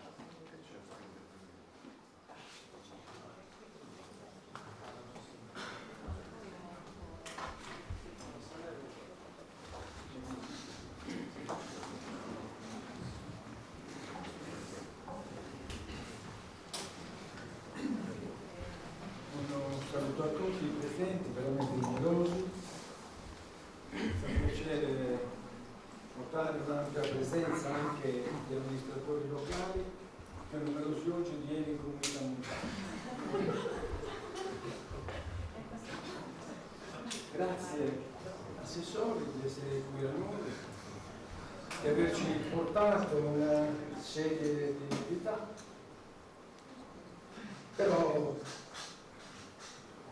io credo che alcune puntualizzazioni debbano andare fatte non solo perché le viviamo quotidianamente, ma soprattutto perché amministriamo in questo territorio del Sarcidano, Barbagia e di Seulo da lunghissimo tempo. Io da 14 anni, qualcuno da 10, qualcuno da 12, insomma, siamo qui. E se siamo qui vuol dire che crediamo in qualcosa, vuol dire che nonostante quello che è il problema che ci assilla quotidianamente, quindi lo spopolamento, crediamo che qualcosa si possa fare. E io sono convinto che si può fare per invertire il processo. Certo, i dati che ho visto mettono in luce un territorio che ha grandi potenzialità, e noi lo sappiamo benissimo, e che ha anche tante debolezze. Ma io credo che il problema delle debolezze soprattutto non sia dovuto solo a noi, ma sia dovuto a un processo che riguarda la politica, ma soprattutto il collegamento tra la politica di livello superiore e quelle che fanno i nuovi sindaci di campagna, che è concreta, ma purtroppo la concretezza, e lo dimostra il fatto che stiamo tornando nell'obiettivo 1, ci porta a pensare che non vorremmo tornare all'obiettivo 1 e rivivere i momenti ancora dell'obiettivo 1 che abbiamo già vissuto. E quindi è qui che secondo me dobbiamo riflettere un attimino. Una delle grandi potenzialità di questo territorio avete detto che è il turismo. Noi lo sappiamo, sono presidente del Consorzio Turistico dei Laghi, nato con altri sindaci che hanno creduto in un progetto che ha portato nel territorio quelle poche realtà turistiche che conoscete tutti, e comunque ha portato alla realizzazione di una serie di strutture turistico-ricettive che nel momento in cui hanno incominciato a lavorare hanno trovato i primi problemi. Guarda caso, io credo che non siano dovuti a noi, ma siano dovuti a chi noi ci siamo sempre rivolti e non ci ha dato risposta. Perché noi progetti in regione li abbiamo sempre presentati, ma quando un sindaco per avere una risposta negativa deve aspettare 4 anni, e quindi alla fine del suo mandato, lei capisce bene che riproporsi è un atto di grande coraggio. E allora, di questi progetti io non sono in testimonianza, e proprio per alimentare e darvi spunti vi dico che esiste un progetto in Sarcidano Barbagia di Seulo che riguarda tutti i comuni del Sarcidano Barbagia di Seulo, e che è un progetto turistico e che verte sull'utilizzo delle dighe a scopo turistico, e non solo come sbarramenti che servono esclusivamente per bloccare l'acqua e poi mandarla verso valle ad alimentare quella parte di potabilizzazione dei 400.000 abitanti dell'Interland di Cagliari e di quelli che sono poi il resto dell'irrigazione sempre dell'Interland di Cagliari. Basta pensare che in questo territorio lì che parla di infrastrutture noi non abbiamo nel territorio del Sarcidano Barbagia di Seulo, tolto il comune di Isiri, 1 centimetro quadrato di terreno irrigato. Ma non per questo noi siamo stati fermi. Noi ogni anno, attraverso i nostri rappresentanti regionali, ma soprattutto attraverso la nostra interlocuzione, abbiamo sempre trovato dall'altra parte tutti quelli che ci hanno accolto sordi. Non hanno mai risolto un problema. Ne racconto l'ultima. Noi dovevamo portare 6 anni fa, anzi nel 2009, l'acqua dal Frumendosa al ripartitore che si trova a Orroli Attacco, per poi irrigare i primi 43 ettari e poi proseguire verso il Sarcidano per incontrare tutti i paesi che sono presenti in questo progetto, fino alle Scolche, Bene, è bastata una frana per fare in modo che quella strada non fosse più percorribile, che non fosse più possibile portare i materiali per completare l'intervento, e quindi siamo lì in attesa che qualcuno si svegli, e lo abbiamo detto adesso per i lavori pubblici, lo ricorderemo e lo abbiamo detto anche a Venas, e quindi è un problema di persone. Dal punto di vista turistico della diga, perché noi riteniamo che questo territorio debba avere una grossa ricompensa, perché ha perso esattamente quasi 2000 ettari di terreno fertilissimo, 1000 ettari solamente nel lago del Muraggia. Non abbiamo avuto nulla in cambio. Ne dico di più, che la maggior parte dei proprietari non hanno avuto neanche i soldi dell'esproprio, perché in quel periodo tutti erano proprietari e quindi non si riusciva ad individuare e a mettere d'accordo il legittimo proprietario. E allora tutto è andato alla Cassa Depositi e Prestiti, quindi 14 anni fa, appena diventato sindaco, sono andato a Roma e hanno detto se fosse venuto solo 5 anni prima forse sarebbe riuscito a recuperare quei fondi, che sono tanti, no? Anche se poi sommatini loro si divide sempre per primo. E allora questo progetto, che era importantissimo e che vedeva per esempio la meravigliosa diga del Flumendosa con una mostra permanente di 60 anni di storia e con un modellino idraulico che racconta a tutte le scolaresche del mondo in miniatura il funzionamento di un sistema che appartiene agli anni 50, quindi anche dal punto di vista storico è importantissimo. Ebbene, quel progetto si è nato in regione e poi quando io sono intervenuto è arrivato 26esimo e ne hanno finanziato 25. Quindi è stato riproposto. Sono trascorsi ancora 2 anni e non so manco che fine abbiamo fatto. Era un progetto che legava il turismo delle nuraghe a Rubio, cioè quei 20.000 visitatori che arrivano, scendono dal pullman, fanno la visita di mezz'ora, prendono un caffè e poi risalgono e scompaiono. Ecco, abbiamo speso, o meglio la regione ha speso in soldi europei 1.595.000 per realizzare la strada di collegamento. È in fase di collaudo, ma non c'è nulla che poi può permettere di poter andare ancora più a valle. A valle doveva andarci questa mostra di modellino idraulico da recuperare. Quindi le scolaresche in un ambito di circa 100 metri quadri potevano assistere al funzionamento reale di collegamento della diga del Flumendosa per quella di Muraggia per andare poi oltre. Queste opere, che possiamo anche chiamare infrastrutturali, perché la strada lo è, ancora non sono state infrastrutturate. Ma l'altro problema qual è? Che la regione autonoma della Sardegna, io non so neanche se sia a conoscenza che i proprietari di quei beni, perché prima i beni erano dello Stato, poi mi pare che sono stati trasferiti, che ne era solo, alla regione. Quindi bisogna mettere ordine. Una volta che si mette ordine, noi dobbiamo cercare di andare avanti.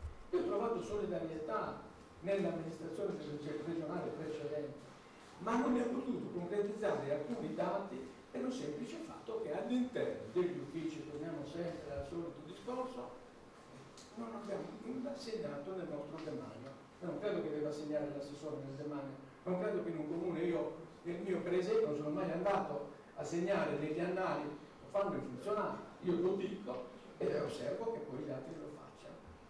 Allora, questo progetto permetteva anche di collegare poi tutta questa gente che arriva a vedere il Draghi a Rubio verso Ponte Magia, dove passa il trenino verde, un altro strumento che abbiamo trattato a lungo, e anche lì c'è un problema di infrastruttura. Sempre trattato, cioè voglio dire, tutte queste cose noi le sappiamo, però ogni 5 anni siamo sempre al punto di partenza, o forse perché noi siamo abituati che ogni 5 anni bisogna cambiare e quindi chi arriva dice vabbè devo vedere, devo capire, quando capisci sta finendo torniamo al punto di partenza. Allora io voglio che questo territorio, perché io sto finendo che non posso manco più candidarmi, abbia in eredità qualcosa che sono i progetti che tutti insieme hanno costruito, perché da Ponte Magia si va a Nuovo Turbo, solo si va a Satele, si va a Estezzini, si arriva fino a Serugi oppure ad Arbata, oppure dall'altra parte si può tornare passando per Laconi, per Genoni e tornando in Lago, Girgei e Scolca, Mandas a Siorgo Donegala per poi tornare all'altro lago che è il lago del Flumendosa. Allora un turista riflette e dice: ma io se vado in quel territorio non ci devo andare in pullman per andare e tornare, ci devo andare probabilmente accompagnato da un pullman e poi gli devo dire fra una settimana vieni a riprendermi perché mi devo fermare, devo vedere le cose che abbiamo. Questo è. E allora è chiaro che è un paradosso. L'unica cosa positiva che ho detto in quei dati è che dal 2017 al 2018 c'è un incremento di occupazione. Ecco, questo io la vorrei leggere con molta più attenzione perché mi sembra un paradosso. La popolazione continua a diminuire e non c'è un comune che cresce, però la disoccupazione diminuisce. Forse perché in questo territorio restano solo quelli che sono occupati e se ne vanno tutti gli altri disoccupati che non ci appartengono più perché cambiano anche residenza. Quindi ci vogliono riflessioni. Quindi l'infrastruttura, noi viviamo di agricoltura e di pastorizia, lo avete segnato, i dati lo hanno detto, ma vediamo anche, perché abbiamo il più alto grado di istruzione, di persone che studiano e dopo, quando restano qui, se ne vanno. Ed ecco dove è lo spopolamento, non è un solo problema di nascite. Nuri e Scalaplano sono due paesi dove ancora la gente è poca, ma c'è un grande fenomeno che è quello di spopolarsi, perché le persone dopo che studiano devono cercare il lavoro, che non è più il lavoro dei campi come lo intendevamo o come lo si intende ancora adesso. Ci sono ovviamente quelle aziende pastorali che tramandano di padre in figlio, di nipoti, e sono quelle che forse in certi paesi sono radicate e da dove si sente meno il problema del spopolamento. Ma da dove veramente queste attività incominciano a scarseggiare e si incomincia a pensare ad un mondo diverso. Mi fa piacere che lei abbia parlato di polo, ma noi abbiamo nuovamente tutte le strade distrutte perché stiamo finendo la fibra ottica. Io asfalto e 15 giorni dopo arrivo, guardi che dobbiamo tagliare perché dobbiamo. Anche questo non è pensabile. Se poi questa fibra ottica, che io ho da, mi pare, 20 anni, a un rollo per un pezzo, me ne hanno fatto un altro pezzo 2 anni fa, adesso tornano per farmene un altro, mi pare, 700 metri, ma dove andiamo a parare? La colleghiamo o non la colleghiamo?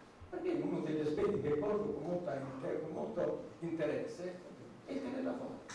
Cioè molti giovani che sono qui, che lavorano per esempio al Comune di Cagliari, potrebbero lavorare al Comune di Orone, Nure, Scalaplano o Isilo da dove e non sostanza. E allora su queste cose noi dobbiamo cercare di lavorare. Quindi, la burocrazia, dobbiamo abbatterla. La lettura dei progetti deve essere semplice, le rendicontazioni semplicissime. Si mettono le persone in numero sufficiente a verificare.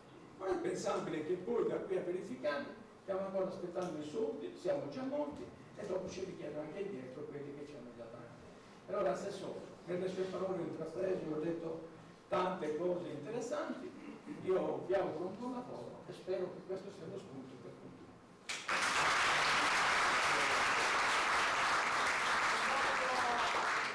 Una delle parti più importanti, delle osservazioni più importanti del sindaco per dire che la burocrazia non è uguale politica. Se oggi noi siamo qui è perché magari un certo dottor Temussi e i lavoratori che fanno parte di Aspal sono stati in grado di dare a me politico i dati, l'organizzazione, il supporto, hanno sposato la linea.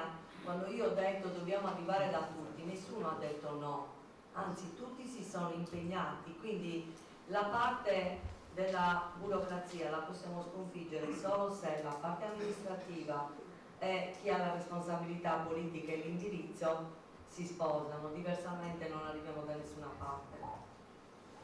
Bene.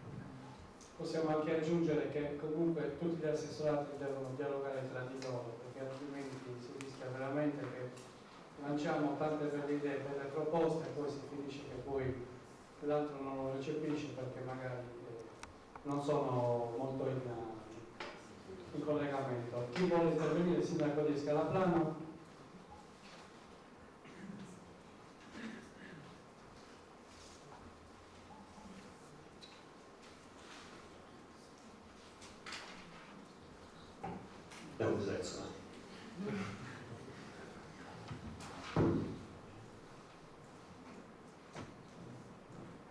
buongiorno a tutti, benvenuti in questo territorio, Assessore, con l'occasione per invitarla anche nel nostro territorio, in particolare nel mio comune, dove potrà incontrare un'altra fetta di territorio che vive altrettante sofferenze, che è quella dei Gerlini.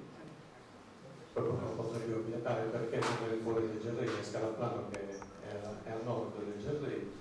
Gli inviti sono abituato a farli a casa mia, la invito a Scalaplano. Ho assistito con interesse e ho ascoltato con interesse i dati emersi dal lavoro fatto da ASPAL e costituiscono certamente un'ottima base di partenza sulla quale studiare e poi calare le azioni necessarie e gli investimenti conseguenti per risolvere e superare quelle criticità che sono state messe in luce sempre nell'analisi territoriale che oggi ci è stata egregiamente proposta. A proposito di questi dati, ha fatto un accenno a poter disporre delle slide. Io, se fosse possibile, gradirei avere il materiale, perché prima di ipotizzare qualsiasi cosa mi piace studiare e visto che c'è un lavoro così qualificato già fatto, preferirei utilizzarlo, gradirei utilizzarlo. A me Assessore, gli studi piacciono, sono super piaciuti. Posso dire che quelli che ha brevemente enunciato oggi posso condividerli, piacciono anche a me. Piace anche una visione di Sardegna che non sia quella di 377 campanili, piace l'attenzione, piace la vicinanza ai territori, mi piace che lei sia qui oggi e che non siamo sempre noi a doverci recare a Cagliari dopo peripezie per ottenere appuntamenti, incontri e quant'altro. Quindi diciamo stiamo partendo con il piede giusto. Abbiamo parlato di cose importanti, di cose che nel medio periodo sicuramente potranno consentirci, se lavoreremo bene, se ci sarà la giusta sinergia tra l'amministrazione regionale e quella locale, cioè gli amministratori locali, potremo sicuramente trovare, individuare e attuare delle risposte che ci consentono di superare quelle criticità. Però dobbiamo anche ragionare di qualcosa che è più nell'immediato. Ecco, c'è il progetto a medio e lungo termine, ma c'è anche qualcosa che è molto nell'immediato. Io vorrei su questo, per esempio, parlarle di una questione che riguarda non solo il suo assessorato, ma una questione che riguarda più assessorati, in particolare quello delle politiche sociali. Perché si dovrebbe ragionare su qual è stato l'impatto del reddito di cittadinanza sul territorio sardo e sui sardi. Il reddito di cittadinanza da qui al 31 dicembre del 2019 porterà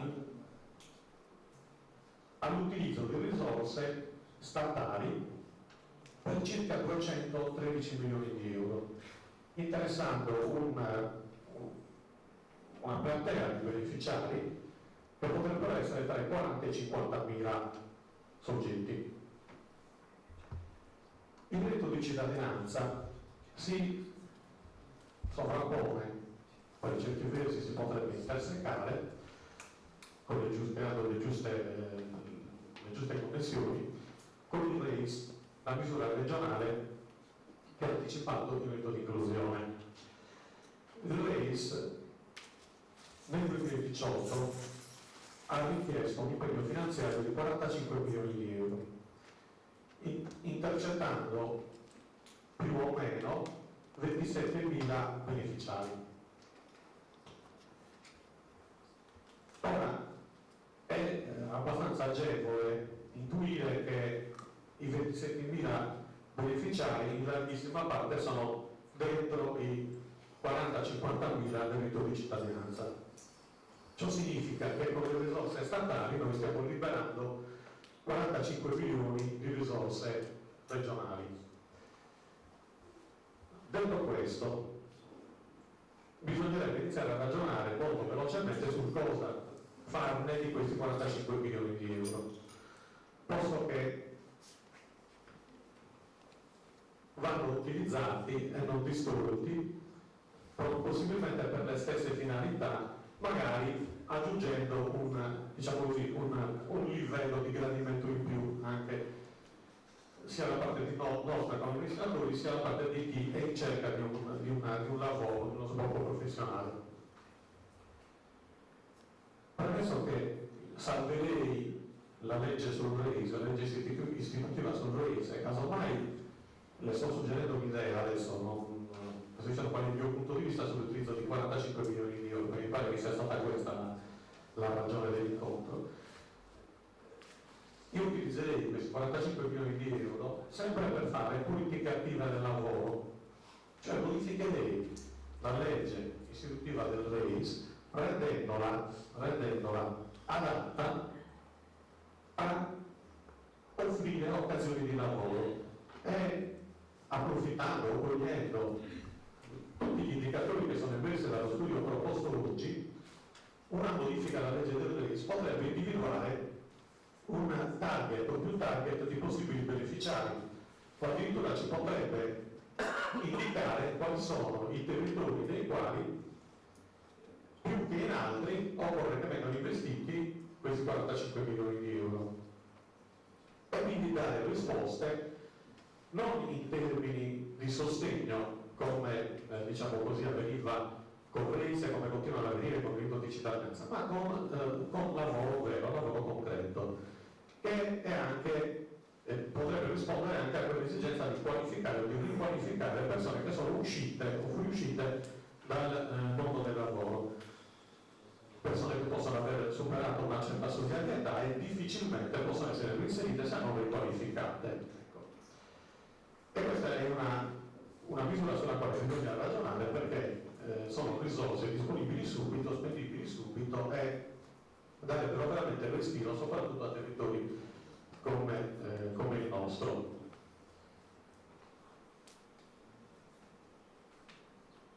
Per quanto riguarda la necessità di creare quelle figure professionali che mancano, io la butto giù così, poi bisogna ragionarla meglio e costruirle, diciamo così, con giusti contenuti, il giusto contorno e il giusto contenuto.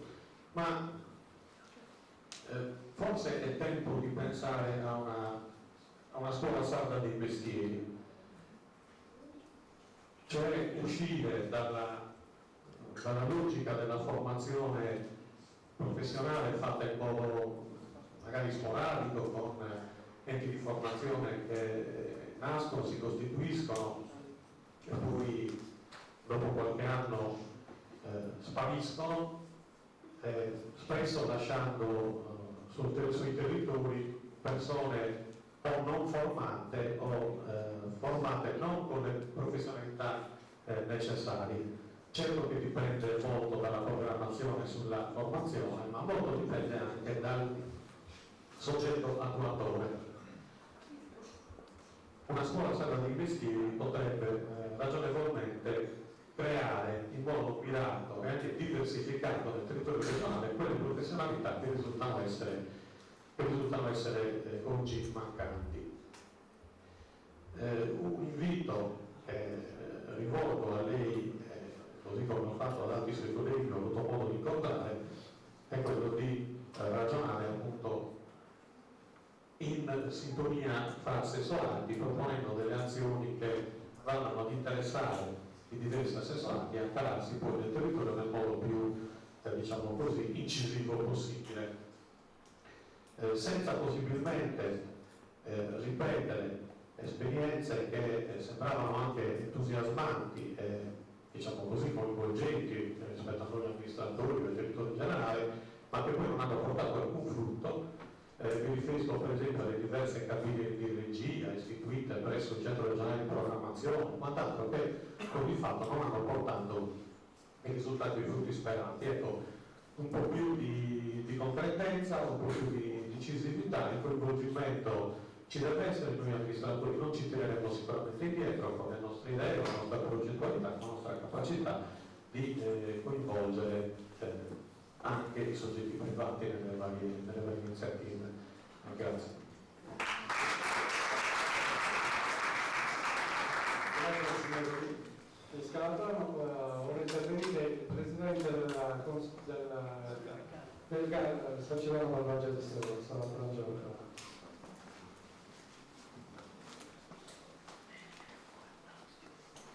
Buongiorno a tutti, buongiorno assessore, anzi, però più che assessore al lavoro vorrei parlarle al vicepresidente della giunta regionale.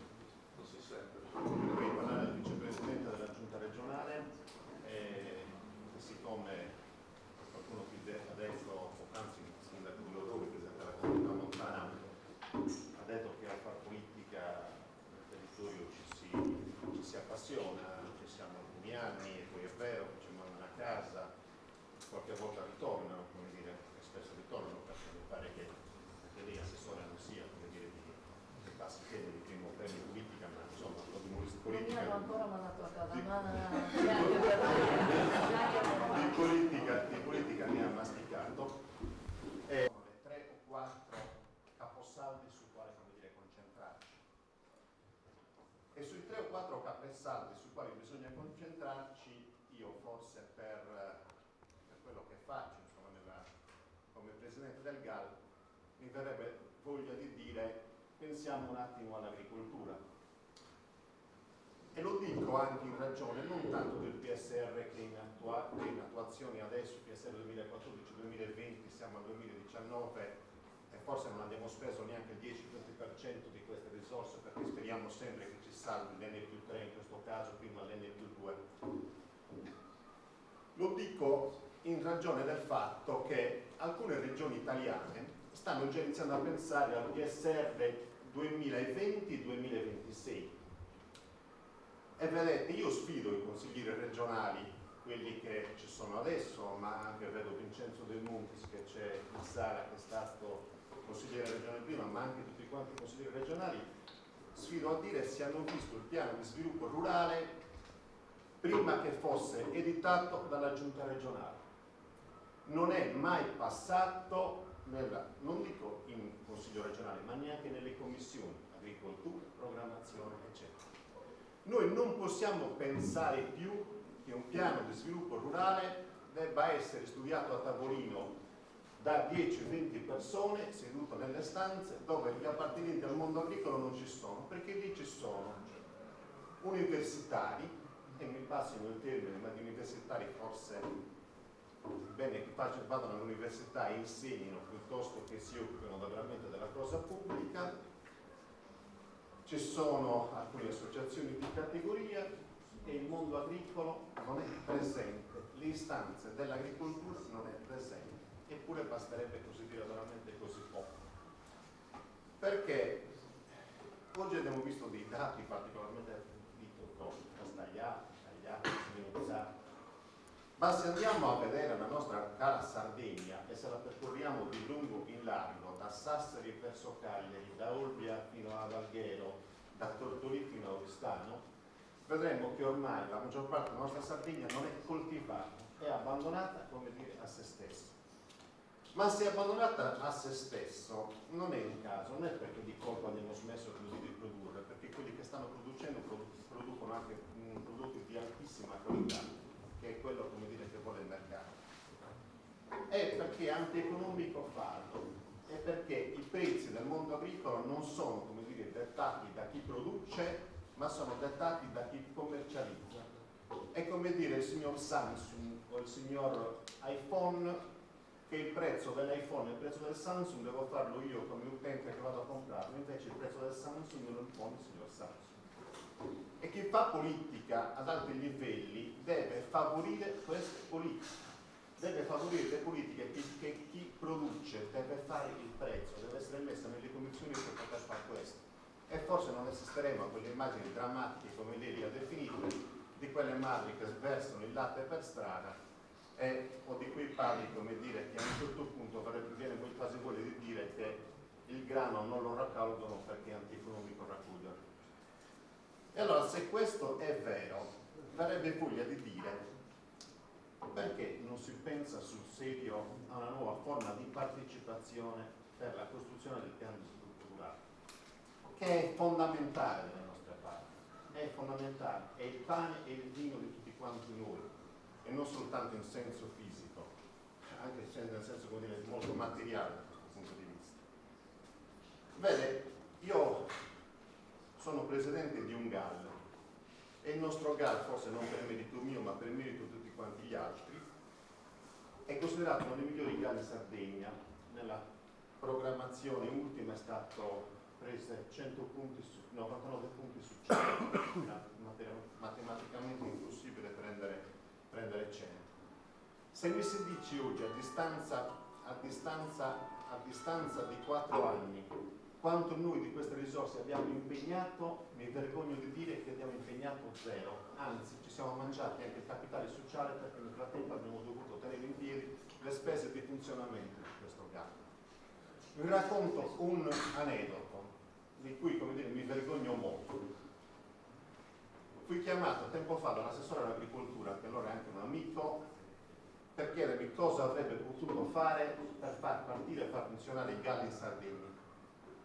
Mi sono avvicinato, sono sceso da Sassari, perché poi vivo anche a Sassari e quindi mi sono dovuto fare tutta quanta la 131, arrivato in assessorato, abbiamo parlato, ho spiegato, ho provato a spiegare quali potevano essere le misure da mettere in campo. Alla fine dell'incontro mi ha detto: Salvatore, sai, se io faccio tutto questo mi metto contro i dirigenti e i funzionari regionali e non posso fare più assolutamente nulla. Se questa è la risposta che la politica dà, come dire, rispetto alla macchina regione, vuol dire che qualcosa non ha più funzionato. Vuol dire che la politica ha abdicato al proprio ruolo, e qui si crea, come dire, un cortocircuito. Allora sì, la colpa è sempre dei sindaci, la colpa è sempre del presidente della giunta regionale, la colpa è sempre dell'assessore. Perché tanto il sindaco passa, il presidente della giunta regionale passa, l'assessore passa, quel dirigente molto spesso continua a restare dirigente, sia che ci sia Ugo Cappellacci, che ci sia Francesco Quiglio, sia che ci sia il presidente, come dire, Solina. E se la colpa della situazione sarda è questo, mi permetta, è perché magari bisogna cambiare questo. Io mi sarei aspettato che in questi 100 e passa giorni, per alcuni aspetti di sistemazioni, come dire, partitiche della giunta regionale, di assestamenti, fosse arrivata in Consiglio regionale una proposta di riordino della regione davvero, dove si inizia a dire che chi fa il dirigente lo fa a tempo e lo fa veramente se è premiato, se funziona, altrimenti, come dire, le cose veramente non funzionano proprio più, perché non sappiamo più molto spesso con chi parlare, con chi interagire. Questo è il fatto. Queste, come dire, sono le lamentele. Se devo dire e dovessi dire un passaggio per il mondo agricolo, guarda, c'è un problema in Sardegna e il problema si chiama una desertificazione, sì, una mancanza di coltivazione delle terre, ma significa anche una frammentazione delle terre. In questo momento ci sono porzioni di terreno che è antieconomico e improduttivo.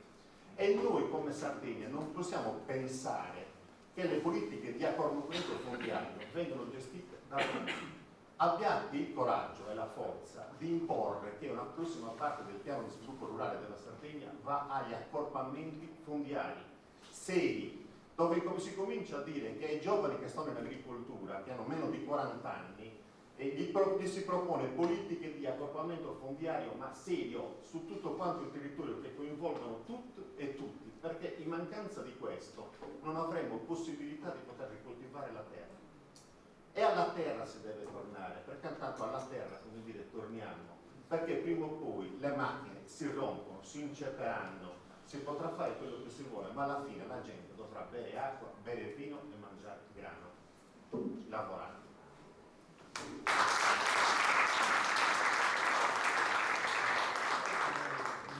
Grazie Salvatore Angelo.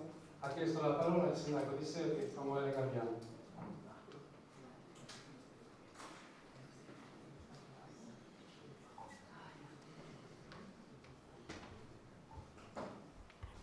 Grazie, resto in piedi. Un saluto brevissimo mi sia permesso al sindaco di Nurri, all'amministrazione comunale, alla cittadinanza di questo paese, sempre così ospitali, ma in particolare per l'organizzazione e l'ospitalità per questo incontro. Grazie anche all'assessore, il vicepresidente della giunta regionale e all'ASPAL per una presentazione così puntuale dei dati del nostro territorio, cose che io sono sindaco da 12 anni ma ancora non conoscevo, quindi meglio tardi che mai nel apprendere alcuni aspetti, ecco perché anch'io, come qualche altro amministratore, ritengo necessario, se possibile, avere le slide così da analizzarle più da vicino. Stamattina sono stati affrontati, toccati tantissimi argomenti. I sindaci ci additano sempre per fare interventi lunghissimi, io vorrei essere brevissimo, quindi non riuscirò a toccarli tutti, vorrei focalizzarmi su quelli principali. Il primo, la burocrazia. Lei, assessore, ha detto che la politica è lontana dalla burocrazia, però certe volte anche la politica ci mette il dito, no, sulla burocrazia. Voglio solo fare un esempio: il comune di Serri 5 anni fa è stato finanziato su un bando per la bonifica di un canale a alto rischio idrogeologico e non ancora abbiamo fatto i lavori perché la regione non ci ha ancora autorizzato a farli. 5 anni per un intervento ad alto rischio idrogeologico. Da contare che in questi 5 anni per lo stesso intervento il comune di Serri è stato anche rifinanziato. Quindi io glielo dico non perché vorrei essere fuori argomento rispetto al lavoro, ma perché lei è anche vicepresidente della giunta, quindi può farsi portavoce per questi aspetti. Ugualmente 2 anni fa ci hanno finanziato una strada rurale di quasi 2 chilometri, urgente, perché attraverso quella strada vengono raggiunte tantissime diverse aziende del territorio, quasi 12, e di Serri, e a Serri 12 aziende agricole non sono poche, considerato il numero di abitanti, e anche lì ancora niente, il vuoto più totale. Sappiamo che la strada è stata finanziata ma non abbiamo ancora avuto nessuna risposta. La legge 7, quella sugli spettacoli, anche su quello abbiamo fatto domanda, veniva dato punteggio per gli eventi che venivano organizzati a settembre, Serri ha presentato la domanda per un evento a settembre e ancora non ha avuto risposta. E io la fiera la devo fare la terza domenica di settembre, non posso aspettare una risposta ai primi di settembre o a fine di agosto. La fiera va organizzata prima, quindi la dovrò fare con fondi del comune. La regione dice anticipali, poi io te li restituisco, ma il comune di Serri non può anticipare 20.000 euro per fare la fiera, perché se poi la regione questi soldi non me li dà, non vi dico cosa vi fanno i cittadini, ma potete ben capire. E come questi potrei citarne tantissimi di esempi, tutti esempi legati a opere pubbliche, a servizi legati al turismo, allo sviluppo della cultura, tutti interventi che creano occupazione o comunque la facilitano. Ecco perché è importante focalizzare l'attenzione anche su questi aspetti. Un altro aspetto importante è quello della formazione, quindi entriamo nell'argomento del suo assessorato. In questi anni, a parte che parlare di lavoro in questo territorio, come anche nell'intera Sardegna, è un po' come parlare di acqua nel deserto, no? Sembra che si sta parlando di qualcosa quasi difficile da raggiungere. In questi anni, in questo territorio, hanno sfornato, perché io ero ancora piccolo, centinaia di ragionieri e geometri. Alcuni di questi hanno davvero sono diventati ragionieri e geometri. Qualcuno è andato all'università, la maggior parte fa di tutto tranne che ragioni dei geometri.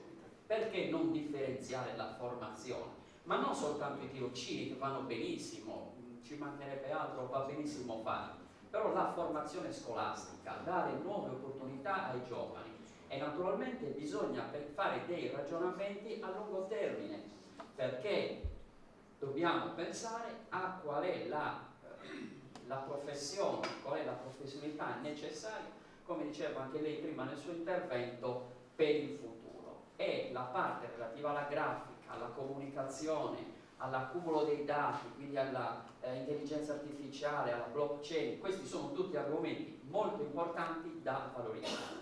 Un'altra cosa, l'accentramento dei servizi a Cagliari, anche quello è un problema. Io sono, ma come me anche altri amministratori, per il decentramento dei servizi. Portiamo i servizi nei territori affinché la gente della Sardegna, affinché i sardi ruotino in Sardegna e non vadano solo a Cagliari. Io ho una start-up e sono obbligato ad andare a Cagliari quasi tutti i giorni. E è difficilissimo trovare parcheggio a Cagliari, davvero. Io inizio l'attività alle 9 del mattino e sono costretto ad arrivare a Cagliari alle 8 per trovare parcheggio. Anche questo è un problema da risolvere il prima possibile. Ecco perché è importante portare i servizi nei territori, non solo nel nostro, si intende anche negli altri. E perché non pensare a scuole superiori, ma anche università, corsi di specializzazione universitaria nei nostri territori. L'ha detto il presidente del GAL, l'hanno detto altri sindaci, questo è un territorio a vocazione agropastorale. Perché non fare delle scuole professionali nel nostro territorio su questo argomento? Perché non fare in questo territorio dei corsi di specializzazione universitaria che vertono su questi argomenti? Tutto qua. Grazie. Grazie Samuele. Adesso la parola al... Vai, posso? Stavo avendo... Vai, tranquillo. No, vai tu, Eugenio, io dopo. Ascolto con interesse. Non hai bisogno che però non faccio.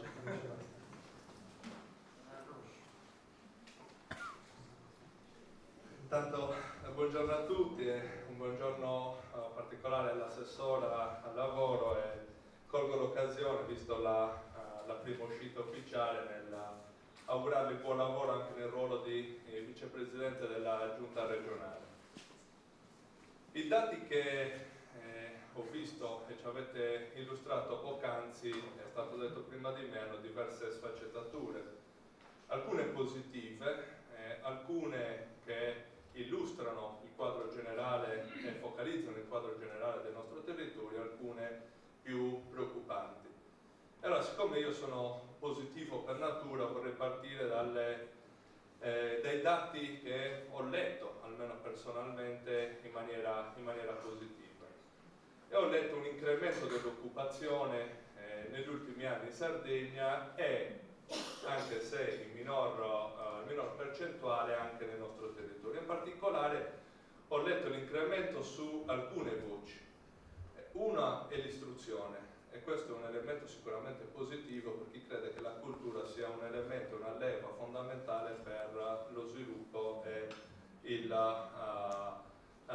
l'implementazione anche della ricchezza non solo nel nostro territorio ma nella Sardegna. Ciò significa, andando a leggere attentamente il dato sull'istruzione e andando anche a vedere che non c'è stato una grossissima piano di assunzioni nelle scuole da parte del Ministero, che il bando di scuola, che è stato pubblicato qualche tempo fa e che era uno dei cardini centrali della politica precedente, che mi auguro venga riconfermato, ha avuto i suoi frutti, ossia circa 1.000 e 1.500 nuovi professori in più, e questi 1.500 professori in più in Sardegna gli è stato anche riconosciuto il punteggio per poter accedere all'istruzione pubblica, all'insegnamento dell'istruzione pubblica. L'altro tema che ho letto in maniera positiva e un po' ha visto anche lo stupore della sala è stato l'incremento anche di alcune figure lavorative che prima magari non esistevano, e parlo in particolar modo della questione degli attori. Anche questo è un elemento che reputo estremamente positivo, perché va a significare il fatto che quando la politica programma e spende bene i fondi si ha un risvolto positivo in tutta la società. In questo momento penso sicuramente a tutti i bandi che sono stati pubblicati per l'implementazione dei livelli dello spettacolo, del cinema e della cultura a livello generale. Così come è stato sicuramente positivo, magari provando a sburocratizzare anche in questo caso i bandi e semplificare i passaggi, il finanziamento sul bando Lavoras, che è il primo tassello per arginare la disoccupazione nei nostri paesi, perché a fronte di una politica di lungo periodo che dovrà essere messa in atto, c'è sicuramente la situazione emergenziale che va affrontata, e va affrontata immettendo risorse pubbliche nell'economia e provando ad attivare quei percorsi virtuosi che in tutti i nostri comuni hanno visto delle assunzioni. Io credo che il bando Lavoras debba essere rifinanziato, magari, ripeto, sburocratizzando tutte le procedure. Altro elemento che dicevo in precedenza analizzando i dati è quello dell'aumento del tasso altissimo di assunzioni per quanto riguarda il servizio alla persona, così chiamarlo servizio alla persona, ed è un elemento positivo e negativo allo stesso tempo. Uno negativo sicuramente perché contraddistingue il nostro territorio come uno di quelli che ha il più alto tasso, che ha la più alta età della popolazione. Positivo perché naturalmente i servizi alla persona rappresentano un nuovo mercato insieme ad altri settori che danno occupazione, quindi anche da questo punto di vista le 162, tutti i piani tutte le diverse leggi sul sociale stanno dando i suoi frutti sia in termini di assistenza sia in termini di reddito occupazionale. Un altro tema positivo è quello delle assunzioni nel mondo dell'agricoltura e dell'allevamento. Mondo dell'agricoltura e dell'allevamento che in questo territorio, soprattutto l'allevamento, è rappresentato in maniera positiva dalla cooperativa Pastori, che è un punto di riferimento per quanto riguarda la trasformazione del latte. Da questo punto di vista io credo anche, riprendendo alcune parole dell'assessore, provando a uscire dagli slogan elettorali delle 48 ore della risoluzione del prezzo del latte, che il lavoro che andrà fatto sul PSR e sull'inserimento di alcune indennità compensative che regolano il mercato anche del prezzo del latte sia assolutamente indispensabile per uscire da una situazione che ormai si è incancrenita. E non bisogna andare molto lontano se non prendere come spunto, ad esempio, ciò che succede già in Emilia Romagna con la situazione del parmigiano reggiano. Elemento preoccupante, ma che contraddistingue quasi tutte le aree della Sardegna, in particolar modo le zone interne, è quello dello spopolamento.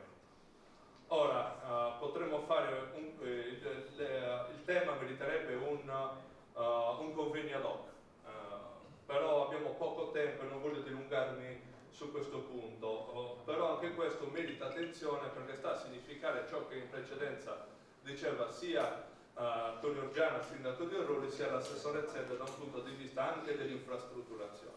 Ed è una sfida anche che voglio lanciare perché so che a lei piacciono e che le accoglie con fiducia e con anche impegno, quella dello sblocco delle risorse relative all'infrastrutturazione di questo territorio. Perché non è vero che non sono state stanziate somme, ci sono circa 100 milioni di euro che l'ANAS continua a tenersi nella propria pancia per opere strategiche di questo territorio. Penso in particolar modo ai circa 47 milioni di euro che sono stanziati per la 128, per la strada statale 128, circa 30 milioni di euro che sono stati stanziati per la strada 198 da Milano Valtulla a Sadri e circa i 10 milioni di euro che sono stati stanziati per mettere in sicurezza e da questo punto di vista con il sindaco di Serio abbiamo fatto tante battaglie per mettere in sicurezza l'incrocio, il bivio, il ponte dello svincolo della 128 verso Serie Escorca e quello relativo allo svincolo Nurio Ruri Scalaplano, che è quello di Santa Lucia. Sono risorse già pronte che l'ANAS ha già in pancia, purtroppo insieme agli altri 2 miliardi di euro che si tiene in pancia relativamente alle opere infrastrutturali della Sardegna, che meritano una grossa attenzione da parte della giunta regionale per provare a sbloccare una situazione che ormai in questo caso sta diventando molto, molto preoccupante.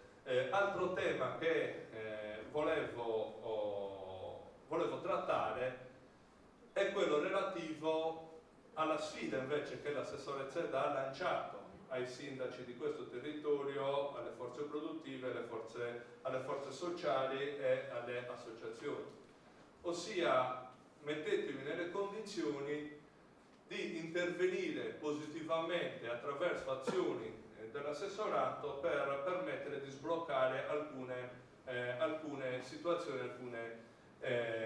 alcune vertenze. E allora la comunità montana sta andando a chiudere, ormai ha chiuso il progetto strategico del Sarcidano Barbagli di Seulo per un importo di 10 milioni e 7, 10 milioni e 8, adesso non ricordo esattamente euro più, euro meno, però questo progetto strategico del Sarcidano Barbaglia di Seulo ha una valenza sicuramente superiore rispetto a quanto è stato finanziato. Noi non dobbiamo inventarci nulla, l'ha detto bene il sindaco di Orruri, noi le idee ce le abbiamo, sono già state messe nero su bianco, sono già state oggetto di studio.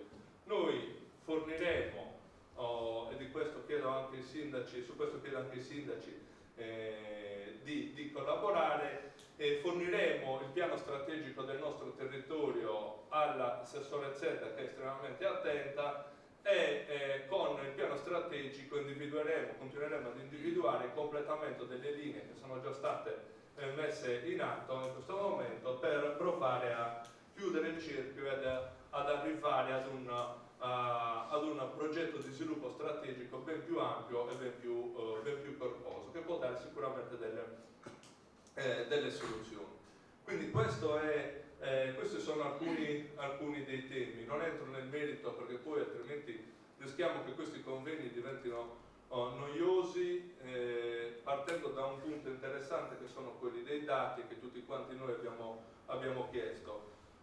Io credo che per mettere a frutto giornate come quelle di oggi e anche la disponibilità da parte dell'assessora all'ascolto non solo naturalmente di questo territorio, perché qualche giorno fa era Oceano che sta girando un po' tutta la Sardegna, dobbiamo arrivare appunto a mettere a frutto e quindi ad essere produttivi. Siamo produttivi quando già da lunedì che abbiamo un'assemblea in comunità montana magari si aggiunge poi l'ultimo punto, quello dell'ulteriore sviluppo del piano strategico della comunità montana Sarcidano Barbaglia di Seulo, del territorio del Sarcidano Barbaglia di Seulo, e anche analizzando questi dati riusciremo a mettere in moto quell'azione positiva che invieremo immediatamente all'assessore per sbloccare anche una situazione del mercato del lavoro in questo territorio che è preoccupante.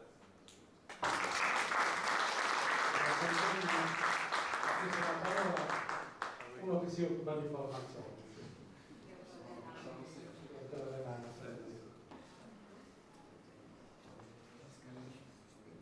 Grazie, io non sono un amministratore, ma non so se l'assessore lo sappia, però qui nel Sarcidano, dal Valle di Seulo a Isili, c'è un centro di formazione professionale dell'ANAS Sardegna, a cui noi teniamo molto perché praticamente è uno dei 3 centri storici che abbiamo in Sardegna, compreso Nuoro, Oristano e Santa Giusta.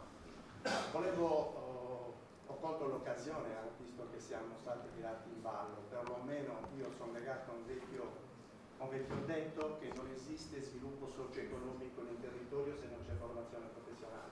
E io ci credo perché la formazione sicuramente non risolve i problemi dell'occupazione, dell'occupazione, però è sicuramente un aiuto. Perché sono intervenuto? Perché c'è l'assessore e manifestarle un po' il nostro disagio. Perché disagio? Perché noi in Sardegna non abbiamo ancora un sistema di formazione professionale, diciamo, stabile. Colgo l'occasione perché lei ha citato gli IFP, istruzione e formazione professionale. Già in Sardegna siamo in ritardo rispetto alla gran maggioranza delle regioni italiane. Siamo partiti l'anno scorso, adesso l'assessore si è impegnato a farli ripartire anche quest'anno, ed è molto importante. Perché questo percorso? Questo percorso è importante perché dà la possibilità già dall'uscita dalla terza media, anche se per esempio non c'è stata un'informazione ai genitori di questi ragazzi che da quest'anno c'era la possibilità di iscriversi, anche di assolvere l'obbligo scolastico anche attraverso un corso di formazione professionale. Quindi è molto importante perché noi enti, soprattutto noi enti storici, che abbiamo quasi sempre lavorato prevalentemente con la Regione Sardegna, in connessione con la Regione Sardegna, abbiamo anche una necessità di avere una struttura stabile. Non possiamo essere sempre in attesa di un bando, di un avviso che ci fa lavorare per 1 o 2 anni, poi dobbiamo interrompere, riprendere e così via. Gli IFP ci consentono di avere un percorso continuo perché sono triennali e anche diciamo quindi con una sovrapposizione dei corsi, oltre a tutti gli altri aspetti. La formazione non è solo formare mestieri, la formazione è molto complessa, parte appunto dal ragazzo che esce dalla terza media e ci accompagna fino alla pensione, perché se penso alla formazione continua, alle imprese e così via. Quindi io volevo cogliere l'occasione proprio per invitare l'assessore ad essere sensibili. Non abbiamo più neanche una legge regionale che una volta all'anno sulla formazione professionale. Questo avrebbe garantito e garantirà in futuro anche una diciamo, prosecuzione dei percorsi di formazione professionale con una certa continuità. Mi lego poi a un altro aspetto, che è quello dei corsi legati allo sviluppo del territorio. Noi abbiamo già fatto, e anche la creazione di impresa, l'ho chiuso qualche mese fa, proprio dei corsi sulla creazione di impresa legate al settore agroalimentare. Una delle criticità, no? L'ho fatto uno a Tempio, ne ho fatto uno a Isili, i ragazzi alla fine del corso, i giovani, perché erano giovani anche diplomati, con una idea di impresa, con l'accompagnamento anche alla creazione del business plan e tutto, poi mi dice sì, ma i soldi da dove li prendiamo? Uno degli aspetti importanti è anche questo, cioè riuscire a dare al ragazzo in uscita da questi corsi soprattutto un indirizzo dove andare ad avere perlomeno un contributo per la startup, per l'avvio dell'attività. Inoltre a settembre partiremo invece con un corso sempre per giovani diplomati che riguarda lo sviluppo turistico interno. È un progetto legato al programma Green Blue Economy, lo abbiamo chiamato come ANAP Formare e dintorni, cioè partendo dal turismo balneare, però per portare insomma, la gente all'interno nei nostri territori. Infatti i corsi non erano previsti per la zona interna, ma io sono riuscito per esempio a portarne uno a Isili, uno lo faremo a Tempio e 2 li faremo a Oristano. I settori sono stati quelli dell'enogastronomico, che sarà quello di Isili, c'è il museale, c'è anche l'aspetto culturale. Questo territorio che io conosco bene è molto ricco sotto questo punto di vista. Io pensavo a Rori, pensavo all'Acqui, pensavo a Isili, pensavo perché ci sono penso al Muraglio al Rubio, pensato al museo, insomma ho pensato a tutte le risorse che abbiamo al lago per poter diciamo, sviluppare occupazione e iniziativa soprattutto di impresa in questo territorio. E chiudo dicendo che siamo qui a Isili da 50 anni e tentiamo di rimanerci ancora, spero di rimanerci ancora, anche se io ormai ho la mia esperienza, la mia età, però tengo molto, diciamo che è un aspetto quasi affettivo al centro di Isili, perché ho iniziato a lavorare qui, ho avuto anche altre esperienze, però vorrei che questo centro insomma riuscisse, continuasse a lavorare insomma, soddisfando le esigenze soprattutto formative del territorio. Grazie.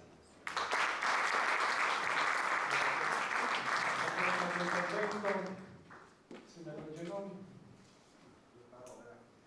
visto che è stato coinvolto, non facendo parte del CP, ma aveva manifestato la volontà di accorparlo alla CP.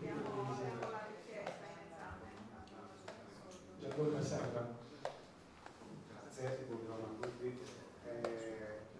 Allora, la richiesta, se ce l'avete già, non la cito neanche. Comunque, quello che posso dire rispetto adesso, per non ripetere problematiche già affrontate dai sindaci e da tutte le persone, quello che emerge a mio avviso è che le opportunità di lavoro conseguono da un lavoro integrato di tutti gli assessorati che possono, nel momento in cui le azioni sono coordinate e non a compartimenti stagni, creano comunque opportunità di lavoro, che possono essere quelle da parte degli enti locali, quelle del ripristino di centri storici con un sacco di case ormai disabitate nei nostri centri in fase di spopolamento, che possono essere recuperate e ridestinate ad altri usi.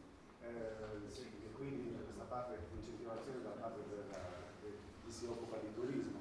L'agricoltura, dove magari anche agevolazioni nell'assunzione da parte delle aziende possono favorire una riduzione del lavoro nero che invece è molto presente sia in edilizia sia nel settore agricolo. Quindi io auspico soltanto questo tipo di lavoro coordinato da parte della Regione che possa portare ai risultati sperati in termini di opportunità di lavoro. Grazie. Io direi in questo momento insomma fare sintesi da parte dell'assessore. Saremo velocissimi anche perché credo che sia quasi ora di pranzo e non vogliamo deviarvi oltre, però alcune sollecitazioni sono già in grado di dare delle risposte, quindi mi va di darle oggi. Intanto devo dire grazie a chi ha favorito questo dibattito, ma devo dire anche che da questo territorio arrivano spesso e volentieri delle sollecitazioni, anche da chi in passato ha fatto politica come Vincenzo De Monti, Rosalba della Mariana, aiutatemi se ci sono anche altri ex amministratori, ma amici che sono amici della Sardegna e del territorio prima di tutto e che spesso e volentieri non da oggi hanno sempre sollecitato noi consiglieri regionali, in particolare credo che anche Eugenio possa testimoniarlo, così insomma è stato anche nella passata legislatura, quindi grande attenzione da parte veramente dei cittadini di questo territorio, e l'ultimo intervento dell'imprenditore in tema di formazione dimostra proprio che c'è una grandissima attenzione. Allora diciamo da subito, la legge 1 va riformata e quindi l'organizzazione della regione, sono perfettamente d'accordo con te Salvatore,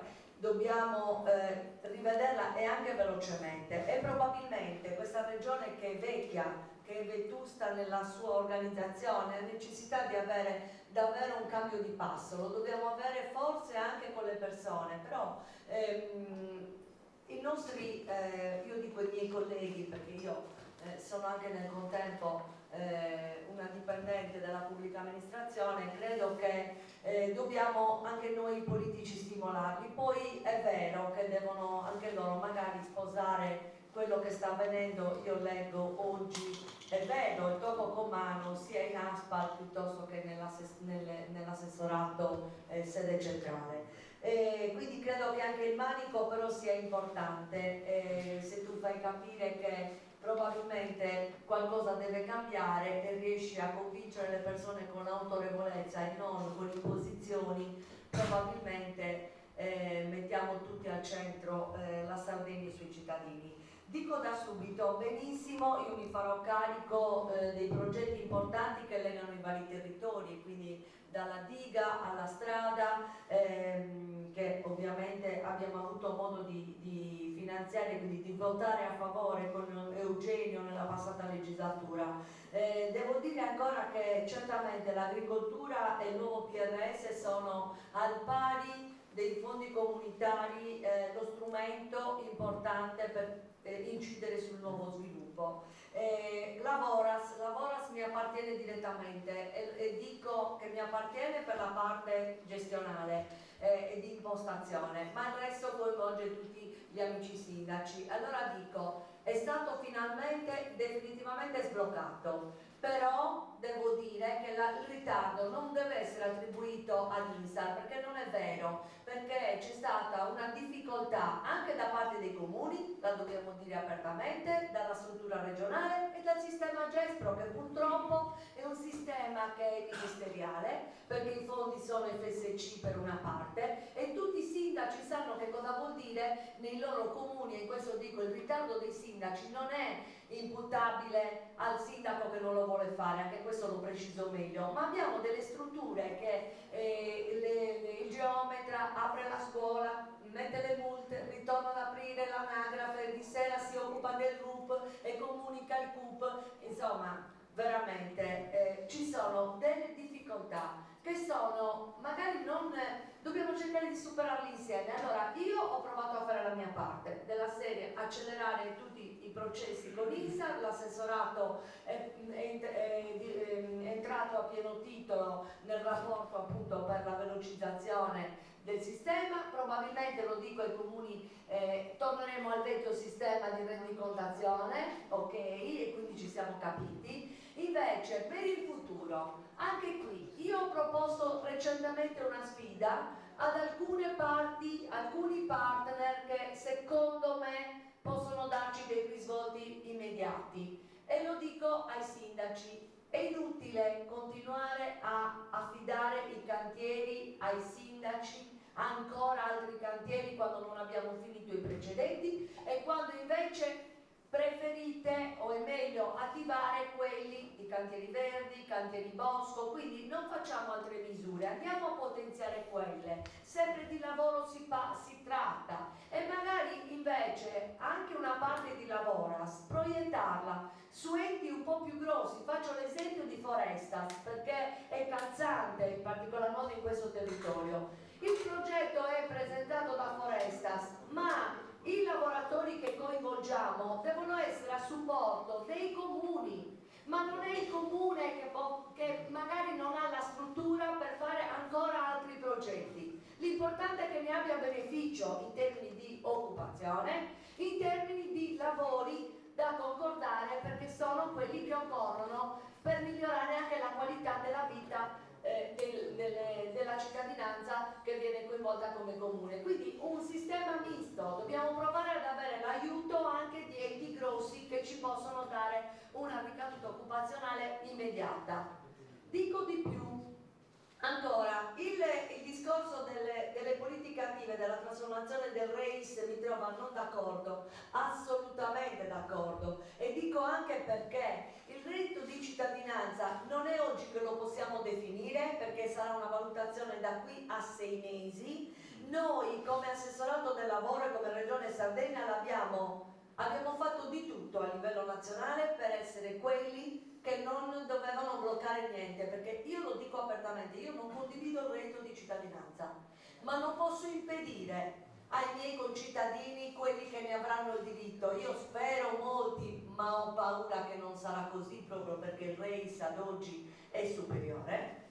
Ma dico, qualsiasi forma possa arrivare di reddito di cittadinanza ai miei concittadini, io non lo bloccherò, anzi lo favorito, ma vi dirò di più, saremo la prima regione che parte in Italia. Non a caso il 29 siete tutti invitati, lo faccio io, anche se l'invito dovrà venire dal sistema nazionale ANPAL Servizi piuttosto che il Ministero, però il 29 si parte con la Sardegna, si parte con Cagliari, non a caso, perché abbiamo i CPI meglio organizzati d'Italia. Questo è un dato, da noi si è pronti, i nostri CPI dovranno sposare, però io li inviterò a sposare come assessore la seconda parte, ovvero la mia vera sfida non è il reddito di cittadinanza, è quando chiamo un concittadino di Nurri per una volta, per 2 volte e alla seconda volta sicuro mi accetta il posto di lavoro. Questa è la vera sfida del reddito di cittadinanza. Ecco perché come Regione Sardegna noi l'abbiamo intesa col potenziamento dei CPI attraverso gli altri 121 navigator che arriveranno nei nostri comuni e che dovranno essere un supporto ai nostri centri per l'impiego, e con il potenziamento delle politiche attive che io spero possano essere davvero le più incisive da settembre in poi, ma anche con tutto quello che stiamo ereditando con appunto ciò che si farà sul reddito di cittadinanza. Un altro aspetto importante è il sistema della formazione. Anche qui non ho paura di dirlo perché so di non essere smentita. Siamo in ritardo, ci manca la legge, è vero, ma guardate, già con l'organizzazione che stiamo cercando, io uno dei primi incontri l'ho fatto con i centri di formazione e con le agenzie, con coloro che si occupano in particolar modo dell'obbligo formativo per dare quella qualifica, quella formazione che sia di 2 anni, di 3 anni. Da quest'anno per la prima volta abbiamo inserito il 4º anno, perché vogliamo che nella istruzione l'appetito venga mangiato, e allora noi gli garantiamo la formazione con i 2 anni, ma se qualcuno ci ripensa e invece che mollare la scuola arriva al 4º e forse anche il 5º con il sistema della formazione, ben venga. La formazione ha incontrato un momento buio, è stato quando c'è stato Soru, ha azzerato tutto, è un dato di fatto e non lo dico in modo polemico, lo dico con i dati. Dopodiché, se dovessi dire vantarmi di quello che abbiamo fatto, no, non lo posso dire né nei 5 anni dopo Soru, quindi con la mia giunta Capellacci, ma neanche in questi 5 anni. Stiamo provando tutti a ricostruire, perché abbiamo ereditato in questi 10 anni una formazione che è stata fortemente maltrattata, ecco, passatemi almeno questo termine. Quindi adesso siamo pronti, grazie al lavoro che ha provato a rifare nei 5 anni la Giunta Capellacci e nel lavoro che ha fatto in questi 5 anni la Giunta Pitteru. Quindi andiamo avanti, ora abbiamo un'eredità, cerchiamo di ripartire e di davvero fare in modo che i nostri studenti, che invece che mollare la scuola, si rivolgano alla formazione, recuperando tutti gli enti, e quando dico tutti, dico tutti enti e agenzie, perché guardate, ce n'è per tutti. L'accorpamento fondiario è una delle cose su cui sono assolutamente più d'accordo, e di questo parlerò con i miei colleghi. Allora, la parte...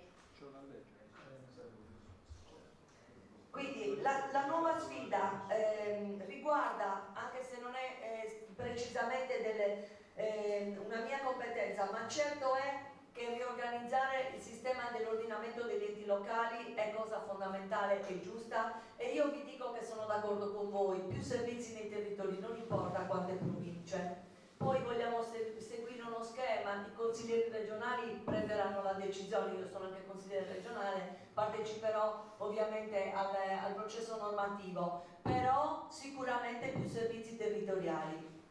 Senza questi non si può andare da nessuna parte. Così pure, come vi devo dire che non so quante ASL saranno, ma certamente più servizi sanitari nel territorio, sicuramente. Qui si riparte anche qui con delle situazioni di difficoltà, di confusione. L'ho sempre detto, ero contro l'ATS, lo sono a maggior ragione oggi perché non ha dato quello che doveva dare, i costi sono aumentati, per carità, sono tutte cose di cui però poi possiamo parlare dopo. Io credo che chi ha fatto la scelta l'abbia fatta anche in buona fede, perché nessuno pensa di fare del male agli altri, quindi è stata una scelta che magari oggi la valutiamo diversamente, allora è nata con dei presupposti e oggi però dobbiamo ripartire. Dico ancora un'ultima cosa che è quella fondamentale, l'altro pezzo che manca si chiama legge urbanistica e pianificazione paesaggistica. Altri 2 elementi che sono assolutamente fondamentali per legare il mondo delle attività produttive dapprima il mondo agricolo e dell'edilizia sicuramente. Quindi io spero davvero che qualcuno ha detto si doveva riorganizzare da subito. È vero, probabilmente non è arrivata ancora una legge importante, speriamo che a settembre alla ripresa dei lavori si possa davvero ripartire o con una modifica della regione. Queste sono le priorità che darà certo la giunta ma anche il consiglio regionale. Una cosa è certa, se però ci fermiamo a considerare solo le parti giuridiche non andiamo da nessuna parte. Abbiamo tante possibilità per intervenire già e ognuno può fare la sua parte. Una su tutte la facciamo tutti da orfani e mi sto riferendo al sistema Stato, al governo. Noi non abbiamo come Sardegna governi amici, quindi io sono entrata, ho accettato l'incarico e sono onorata di averlo fatto senza pensare al governo regionale, perché ve lo dico, ma non voglio dirlo demagogicamente parlando, ma voglio, io perlomeno tutti i giorni penso a ciò che posso fare io e non a quello che possono fare gli altri. Quindi se tutti provassimo a pensare quello che possiamo fare noi ogni giorno, probabilmente daremo tutti un contributo diverso. Poi l'ho sottolineato, gli enti locali più che la regione sono orfani, anche perché da oggi, o meglio da un bel po' di tempo, i nostri enti locali sono tra i più, come dire, i più legati al sistema ordinamento regionale, perché la regione vi finanzia tanto i nostri comuni, è lo Stato che manca. Abbiamo tutto un aspetto di competenze che purtroppo continuate ad avere ma che non sono finanziate. E allora, anche quando, se manca anche la regione, in queste cose avete ben donde di doverlo chiedere e anche di doverlo recriminare. Però io questo lo voglio dire non per scusare la regione, perché comunque almeno la regione è al vostro fianco, certo con delle carenze come ne abbiamo per tutto al nostro interno, però guardate, è lì su che ancora manca qualche meccanismo, ma lo possiamo superare andando nella direzione giusta e pensando davvero da domani o da oggi o da quando già lo state facendo, prima di tutto a ragionare in casa nostra con i nostri strumenti, che è già abbastanza. Poi ripeto, io farò tesoro di quello che oggi è stato il momento del confronto e vi ringrazio ancora perché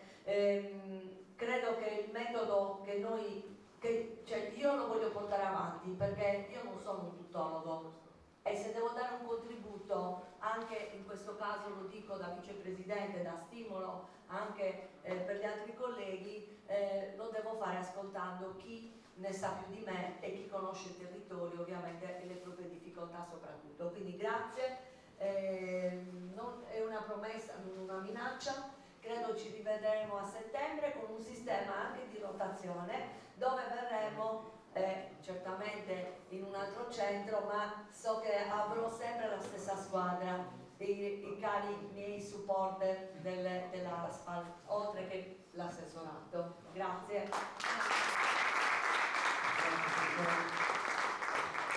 Come di ringraziare assolutamente, naturalmente tutti i presenti, un ringraziamento particolare all'ASPAL che ha organizzato questo incontro e naturalmente a tutti voi partecipanti e gli amministratori. Poi la sfida la accettiamo, siamo a disposizione e sicuramente se c'è bisogno saremo presenti.